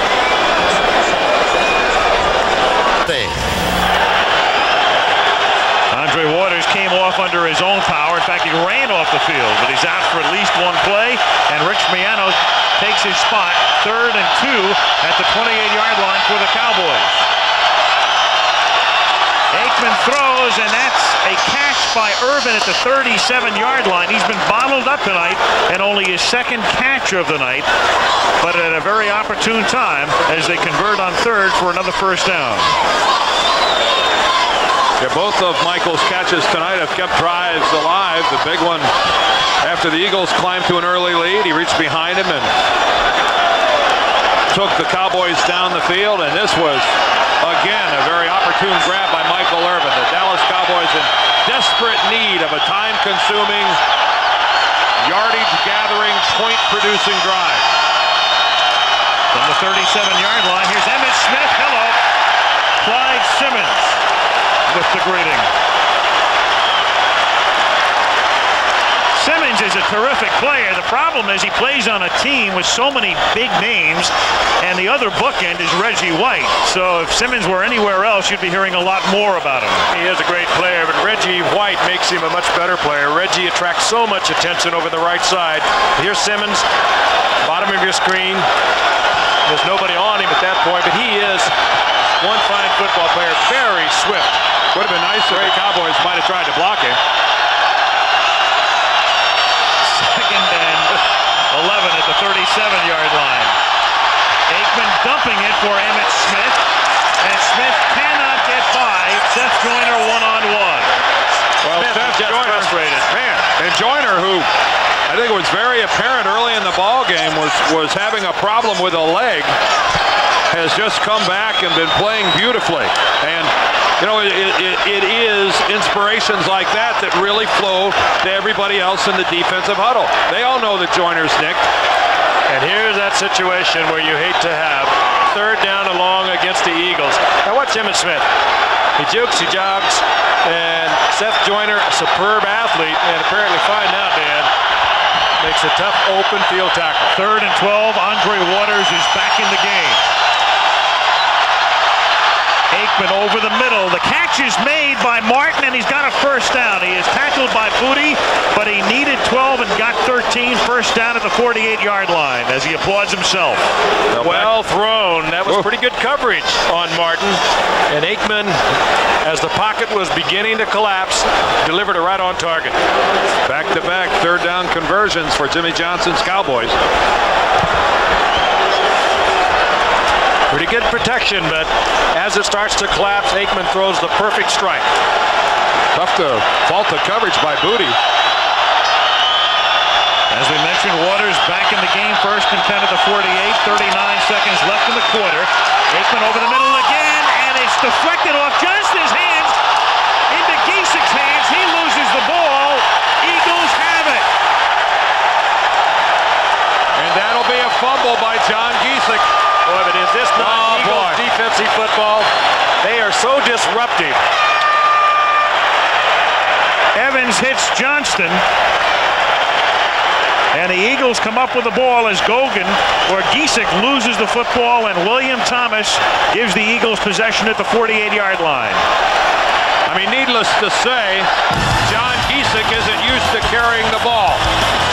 It comes right to him, and he just misses it. Bad break, Dallas. Again.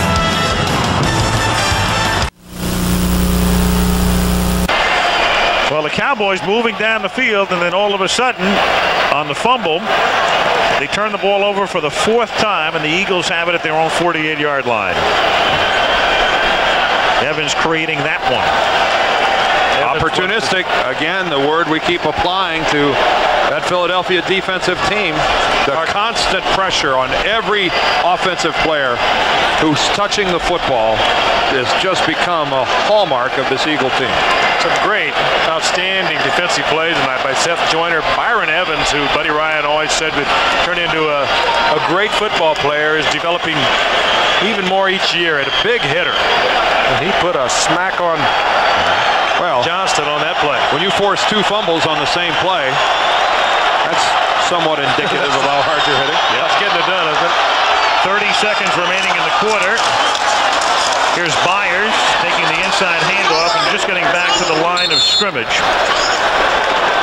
And that will be the final play of the 3rd quarter. Well, we've reached that point where you ask an awful lot of your defensive team, and that's what the Cowboys right now are asking of their group.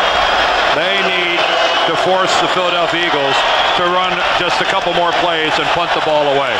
They cannot fall farther behind and expect to win this game.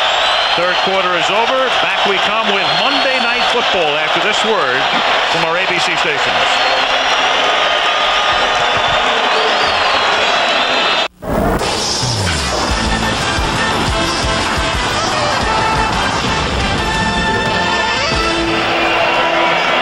Man on the left, Norman Brayman owns the Eagles. Man on the right is the president and chief operating officer, Harry Gamble, who was quite instrumental in the signing of Herschel Walker. Like the Reverend Norman Brennan. Yes, he does in that shot. As we start the 4th quarter on 2nd down from the 48 on 2nd and 10, Pat Beach makes the catch, takes the ball to the 45-yard line where it'll be 3rd down and 3.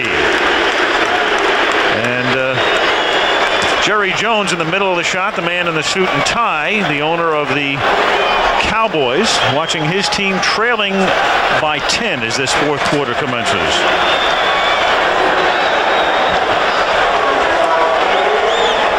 The Minister of Defense, Reggie White. He makes everyone along that defensive line just a little bit better. He and Bruce Smith just go back and forth as to who this week or this day is the most dominating defensive lineman in the game. 3rd down and 3. Cunningham throws. He converts a 1st down. Barnett was looking to pitch it to I don't know who as he's tackled by Brown. 1st down. Another good read by Randall Cunningham. He reads the single coverage, and you don't often get it from Dallas. They usually can hide their coverage really well, get inside, help, or double help. He read the single coverage and got the completion. Turnovers, the big number right there. See, the Cowboys have outgained the Eagles by over 100 yards, but the turnovers have killed them.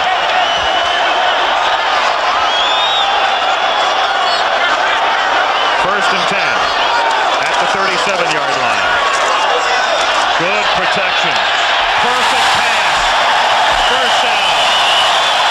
Barnett. They call him Arkansas Fred out of Arkansas State. He and Calvin Williams were both drafted together 2 years ago when the Eagles went into the draft saying we need receivers, and they actually went for Mike Bellamy as their first choice of the 3, and he's not with the team anymore, but the other 2 have really paid off. But again, look at the throw by Cunningham. Barnett complaining that Washington delivered a blow to the head, which he did. But again, it was just a pinpoint pass by Randall Cunningham. Perfect touch from the 16-yard line. Herschel. Another touchdown.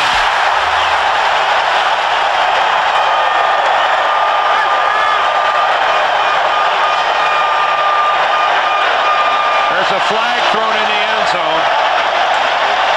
Well after the play. It has nothing to do with the touchdown run by Walker. That's a great call. Cowboys thinking pass. In a pass rush mode, they come with the draw. Herschel explodes into the end zone.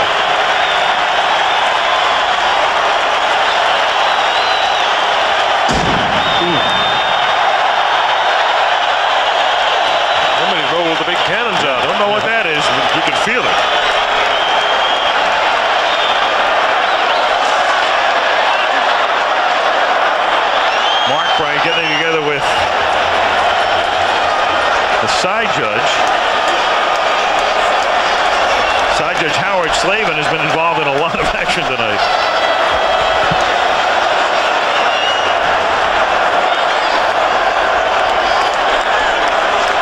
He's not going to rule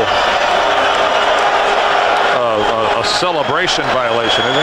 We have a personal foul on number 73, Philadelphia, after the score. Personal foul, unnecessary roughness. We'll assess 15 yards on the kickoff. Ron Heller raising some hell in the end zone. Yeah, this happened well after Herschel Walker, behind just superior blocking, takes it into the end zone. I touched on it earlier about the improved quality of play by the Eagle offensive line, and it was aptly demonstrated right there. Ruzek. And the Eagles have stretched it out to 24-7.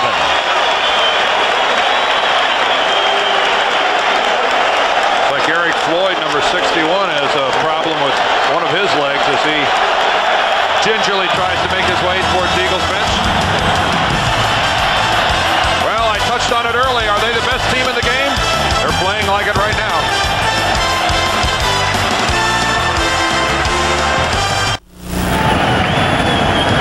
Goodyear blimp providing that rotating view from high above Veterans Stadium in Philadelphia. One thing Dallas has got to be really concerned with now, they're down 24-7, and Philadelphia is not the team you want to play catch-up against. They're going to be coming on every play with the ears pinned back, playing pass all the way. Because of that penalty on Heller, the assessment on the kickoff here, thus Ruzek puts it in the air from the 20-yard line instead of the 35. And he sends that out of bounds. And so normally you take it at the 35, but because of the penalty, they can get it at the 50. Yeah, it's a costly penalty, but it's one. Free kick out of bounds. The ball will be put in play on the 50-yard line. 30 yards in advance of the kick by rule. First down on the 50. All right, Jerry Markbright. Excellent explanation. You almost forgive Heller that penalty, though, in the sense that you have to pay attention to how he's played tonight against Charles Haley. Haley has really been a non-factor in this game tonight, and Ron Heller, left tackle, gets a lot of credit. He's the guy that more often than not is responsible for blocking one of the great pass rushers in the game. And Herschel Walker has picked up a lot of his yardage right over Heller. But talk about a costly penalty. Opening up shop at the 50-yard line without even touching the football is just superb field position for Dallas. First and 10, Cowboys at the 50-yard line. Smith stays in the block. Aikman throwing for Novacek. Did he have possession? No. Incomplete, broken up by Eric Allen, having a big night. Oh, I'll tell you, that was an absolute great play by Allen. Novacek had that football, and Allen just took it out of there, slapped it out. They play the football collectively better than any team in the NFL, and that's why those number ones are right across there in the defensive categories. Watch Allen now. Bang, the ball is out gone. I think Eric Allen is showing why he's made a couple trips to Honolulu for the Pro Bowl. Probably will this year as well. Second and 10 from the 50. Look out. Aikman sacked Simmons.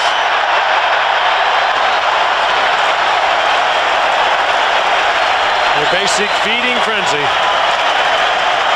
Well, that's $500 more to the Jerome Brown Foundation, the foundation created after the death of the great Eagle tackle, and Simmons donating that amount for every sack. Single coverage as Tuanay tries to handle Simmons. They're double up on the other side against Reggie White. I think he gives some of that to, there's the patch you can see on the shoulder of Reggie White, the new and improved, the larger patch they're wearing, and honor and memory of their teammate. Third and 17. And Aikman is lucky that wasn't picked by Eric Allen. Who else? I might be trying the other side of the field. Well, I would think I'd look over and see if I could locate Isaiah Jenkins. Boy, and you saw Andre Waters giving it to Michael Irvin. Yep. Michael Irvin lives by the sword and dies by the sword. He talks a good game when it's going his way, and if that's the way you're going to play, you better expect to get it when things aren't going so well. One big reception tonight, 2 for the night by Irvin, and in that 24-0 game last September, Irvin was also held to 1 reception. Great job by Bud Carson, the defensive coordinator here tonight. Mike Saxon's kick. Taken by Sikahema inside the 5-yard line. Well, you can do that when you lead 24-7, I guess. 11:39 left in the 4th. Eagles up by 17. Lineup. Eagles have it from the 13. Herschel Walker with 2 touchdowns tonight. Can't get started this time. Robert Jones in on the tackle. Well, when you look ahead now for the Eagles, over the next 2 weeks, Rich Kotite takes his team to Kansas City and to Washington. But he'll take them in the way it looks right now with a 4-0 record. And he'll also take them in with the added baggage of a lot of people looking at his club saying, here's a team that ought to be in Pasadena. 2nd and 10 and Byers to the 13. It really is, when you think about the Eagles, an amazing thing when you watched what happened last year and the way Kotite kept them together with Cunningham hurt on opening day, and then to have an offseason in which Jerome Brown dies, and then you have Keith Jackson, regarded as the best pass-catching tight end in football, signing with another team. So there are 2 guys that you just don't replace. Well, that became now 4-0. It became so apparent last year. I mean, he has Jim McMahon, but McMahon is hurt more than he's healthy. Jeff Kemp is carried off the field, and yet they very nearly make the playoffs. That's the quality of the personnel on his team. 3rd and 10, and the catch is made on a 3rd down reception. A flag goes down for a late hit. Williams makes the catch, and James Washington came in late. Going back to last year, it was a remarkable thing that Rich Kotite did when he came in and replaced a very popular Buddy Ryan, at least popular with the players. And he had no problems with it. The players had none. And just on his own strength, and they got to be talking about the fact that he was able to keep this team together. Yeah, you're right, Frank. They got to be talking about the fact that nobody touched Williams on the field, and he's free to get up and run. I mean, Still? No, not now. In other words, you've got a player on the field that's, I didn't see anybody touch him. Personal foul, unnecessary roughness on number 37, defense. 15-yard penalty, late hit, first down. Well, let's see if he was touched down on the field. All right, here's the catch in the middle of no traffic. Williams is done. Oh, you can see there's Larry Brown, who comes in and puts his right hand on the shoulder. By that time, though, Washington was already airborne.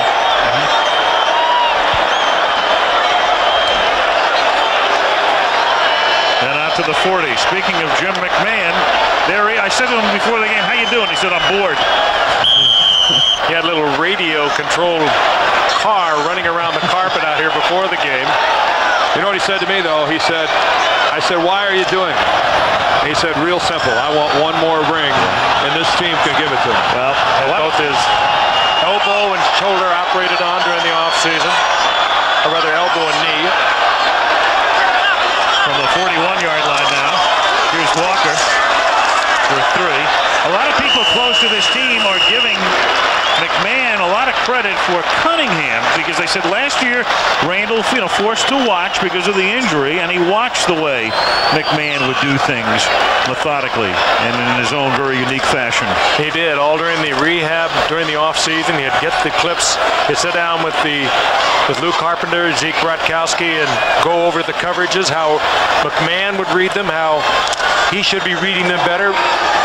And Cunningham in the past has been so quick to jump out of that pocket. He's not doing that anymore. He's a much more mature quarterback.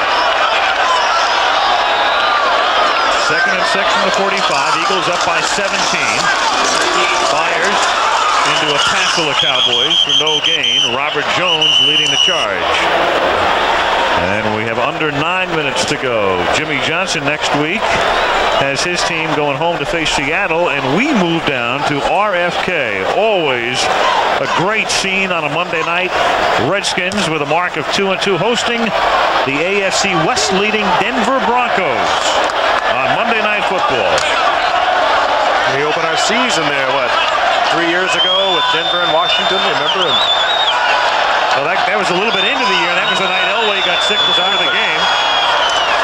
At the 45-yard line, Herschel Walker picks up a couple up to the 47, another career of 4th down. And Gary Kubiak had to come in off the bench and lead him to a win. Denver, of course, on top of the AFC West. Somebody said it rather succinctly that Denver is the worst team in the league. Well, they're 4-1 and have allowed more points than they have scored. Try that on for size. They've scored 70 and allowed 75, and yet they're 4-1. Well, that one loss, whoa, right here, 30-0. And it wasn't that close. Jeff Eagles had to move to his right to accept the snap. It is fielded at the 9-yard line by Kelvin Martin, and he's buried at the 12. Early celebration for Mark McMillan, a rookie from Alabama. His moment in the sun. Or boom, 24/7.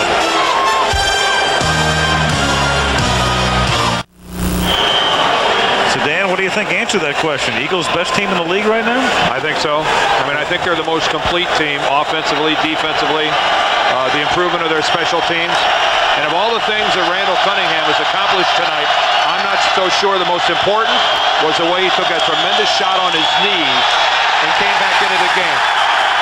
And they keep on smoking as Reggie White gets the sack back at the 5-yard line. On the other side of the field, though, Jimmy Johnson, I said to us last night, he said, we'll be there. I don't know whether we'll win the game or not. We will play well. If they are playing well, then there's no question that this Philadelphia Eagle team is the best in the league.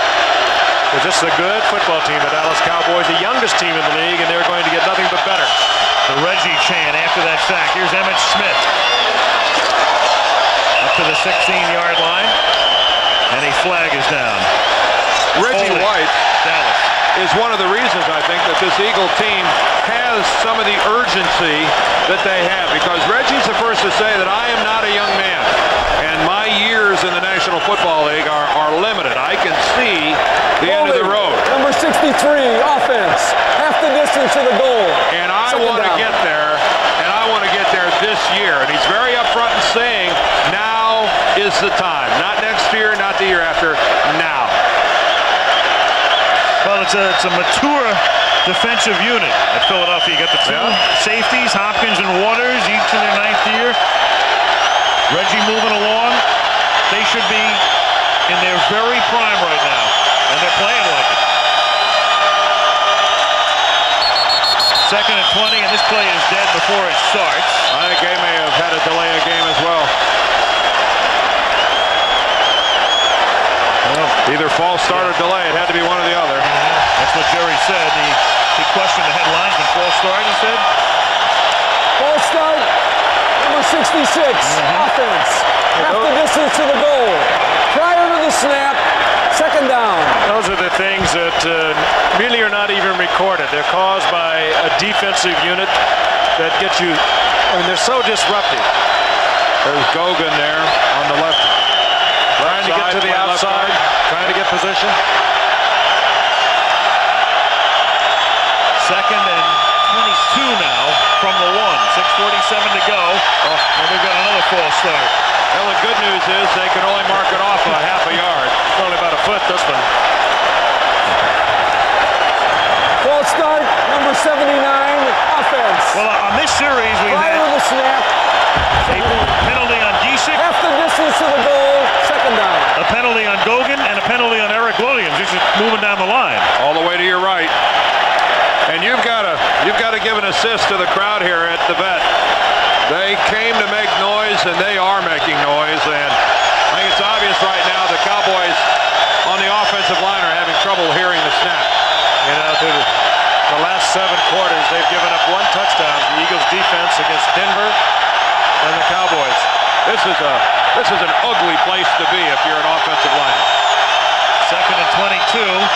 And just to give him breathing room, that's Darrell Johnston's first carry as he takes it out to the 3-yard line.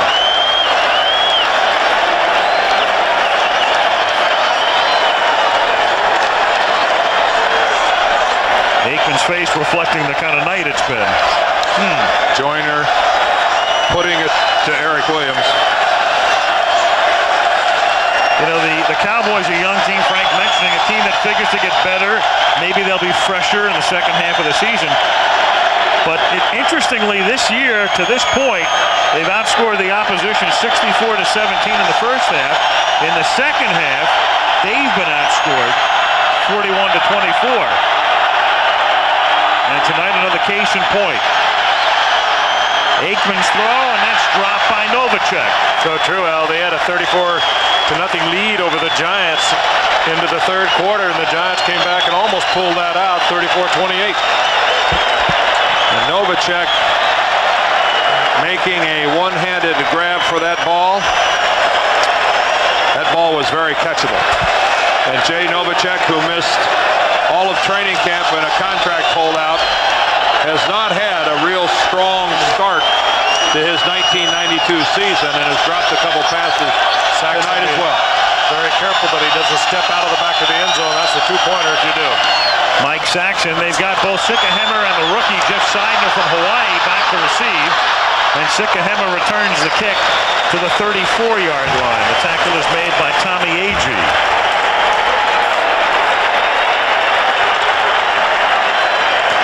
.5:34 remaining in the 4th quarter. And I find it interesting as you see Saxon being very careful with it there, that the 6 teams that beat the Eagles a year ago, they averaged 9 completions and 110 yards, but they didn't turn it over. What is Saxon doing? Yeah, that was Saran Stacy giving him a Saran wrap. It's an Academy Award. Nice try, Mike. Yep. First down at the 34-yard line. Herschel. You know, the one thing about Walker, a lot of people questioned his heart and his willingness to play the game in the last year and a half in Minnesota, and it really ate at him. And for Walker, who's not a real outwardly effusive guy, but a very proud man, this has to be a wonderful night. I don't think there are any more questions. And he's handled it so well, too, as we said earlier. They weren't getting any quotes out of Herschel Walker over the past 2 weeks as they got ready for Dallas. Walker 18 carries for 77 yards, and now they give it to Byers, and he moves ahead to the 29-yard line. Just before the game started today, I watched as Jimmy Johnson looked around and really searched out Herschel Walker. Walked over, put his arm around him, a big hug by both of them. And Walker has handled this situation so graciously, and he might have put both of these teams in the Super Bowl. Obviously not the same one, but down the line, it could certainly happen.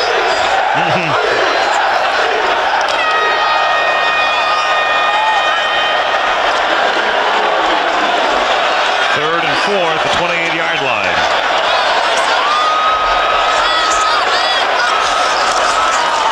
Cunningham throwing for Walker. And a first down. There's a big-time stiff arm. What did Rich Kotite say about him? He was stunned how strong he is. Well, Larry Brown just found out. These two had a confrontation earlier where Brown was making the tackle on Walker. This time, he does not. Goodbye. 1st and 10 at the 20. And Rich Kotite on the sidelines. Nice guys can finish first. Walker again. Boy, isn't it? There's Washington just venting his frustration. Well, and it takes something to get a rise out of Herschel. Yeah. Isn't it ironic, though, that a lot of fans were upset when the Eagles didn't make a big play for James Brooks, and Cleveland got him after Cincinnati let him go, and Brooks, of course, was let go by Cleveland and picked up by Tampa Bay, and a lot of people questioned the acquisition of Walker. And it was all Richie Kotite and Harry Gamble. The two of them took full responsibility for it. Yep. And right now, it appears they should take full credit. 2nd down and 2. Myers. Touchdown. Talk so much about Walker. There's a great football player, subordinated. Here we got a lot of opportunities, and now the frustration starts to come out again.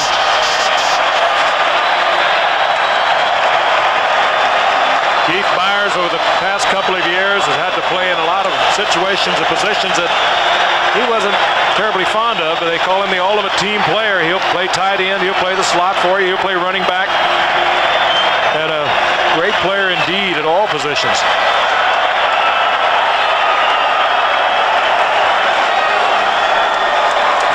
Nope. None whatsoever.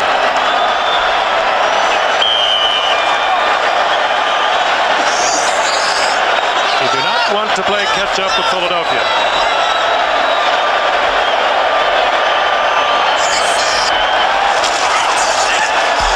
Ruzek.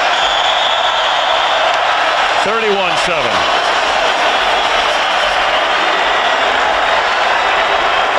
These two teams go at it again November 1st in Irving. Richie Kotite said, I must have improvement in two areas, special teams and the play of my offensive line. So far this season, he has seen dramatic improvement in both, but nowhere more so than what he's gotten out of his offensive line.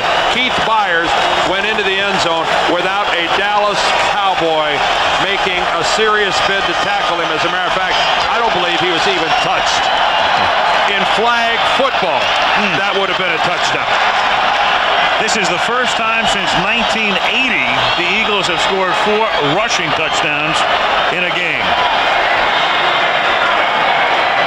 There's that offensive line, and a great improvement by Antone Davis, the big first-round draft pick over right tackle from a year ago. They gave up 2 number 1s to acquire him, and he was helpless and hopeless for much of the beginning of last year. He settled down, came in, worked during the offseason, lost a little bit of weight, and has turned into an excellent, certainly an excellent run-blocking tackle, and he is improving as a pass blocker. It's a tight old jersey he's got on there. That's the biggest they've got. You could take the numbers off that thing and show a drive-in movie on it. Widescreen. Put a swing set down in front of there. You'd have some. Short kick taken at the 15-yard line by Martin. Didn't you love it with didn't you love it with the dancing hot dogs and stuff telling you to go up to the concession stand? Mark McMillan did that last tackle. Singing pickles.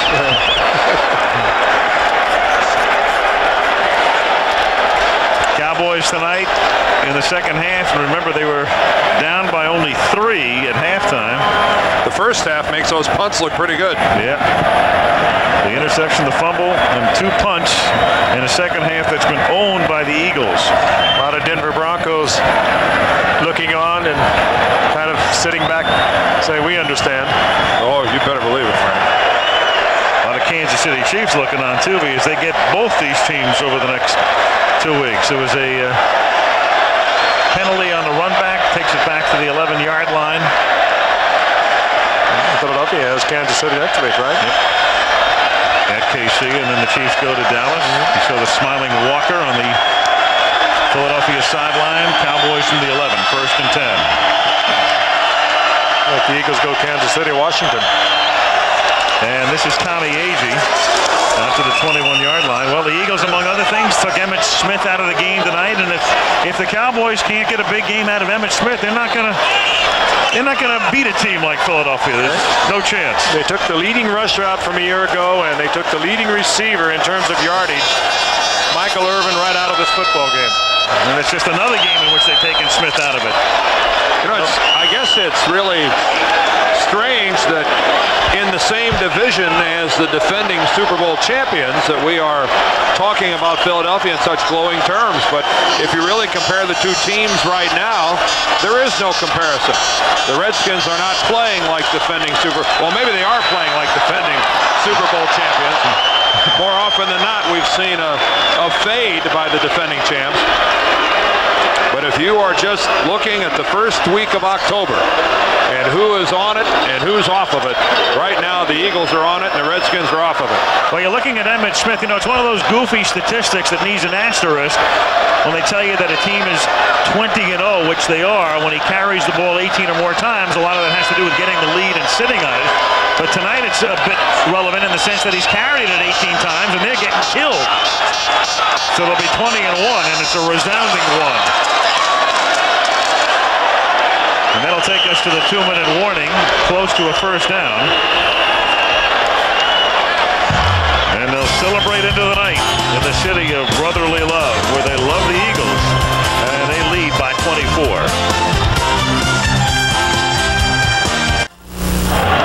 Well, when you come to Philadelphia, I mean, you got to have a cheesesteak. When you see this guy whipping it together, you'll know why. Yeah, I like to have the lobster as big as Dan's. Well, I mean, that was the biggest lobster I've ever seen. Well, munching on last night. A lobster's not worth eating unless they bring it to your table on a leash.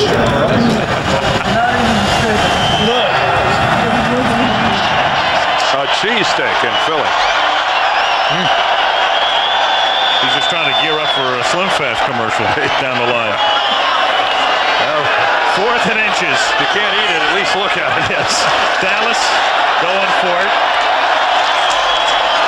And they pick up the first down, so they'll maintain possession for what it's worth in a game that is over. 31-7, the Eagles on top. I think we're in one of those rare situations where both teams are trying to run the clock out.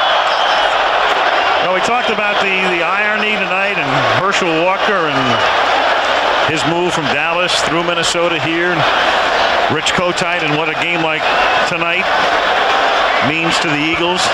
And I think back to Rich Kotite taking over for Buddy Ryan when Ryan gets fired.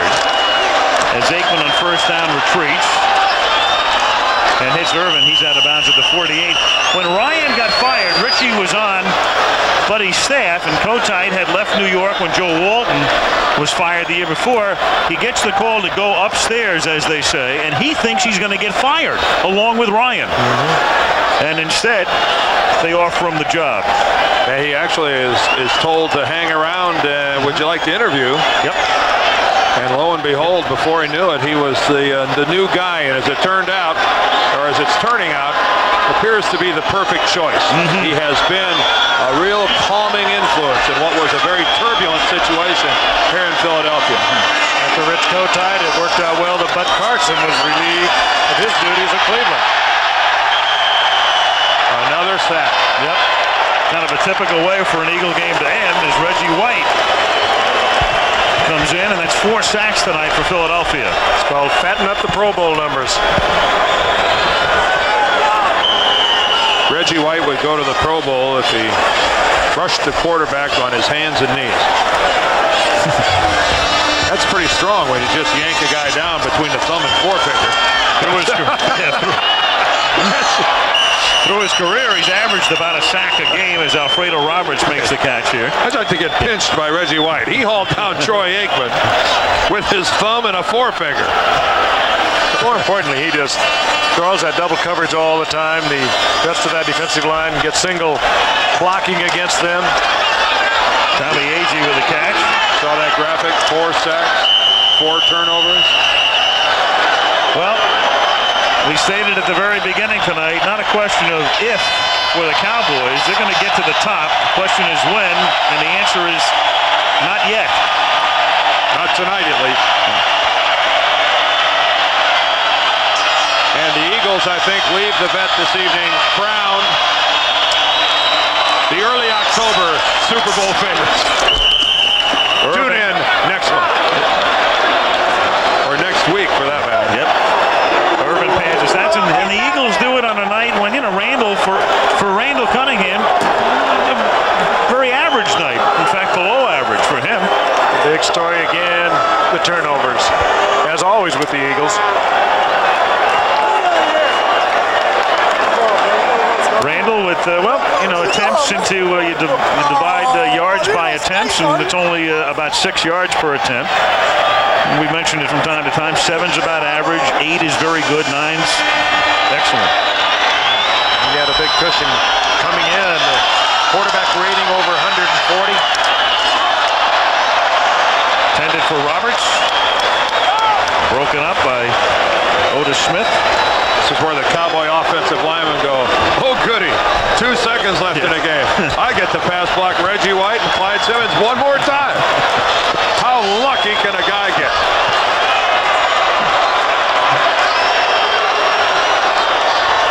Oh, they're going to try a field goal.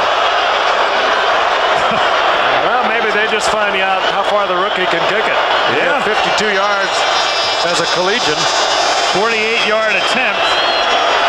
Ooh. There might be a few people pretty interested in this kick, and you know what I mean. It's wide. It was wide and under. It was certainly, it was right on, I think. I believe the O&U was 38 tonight. It's go time. What a great job he has done. And Jimmy Johnson, you've built yourself one for the future. And we'll be seeing a lot of that young man, Troy Aikman. That was a push to the right, you might say. You guys. Now. Of what do you speak? Give us some good music to go off with. Well, big night for the Eagles. They win it 31-7, undisputed possession of first. Talk to you next week from Washington. Now Michael Franklin for Dan Deardorff. Good night from Philadelphia.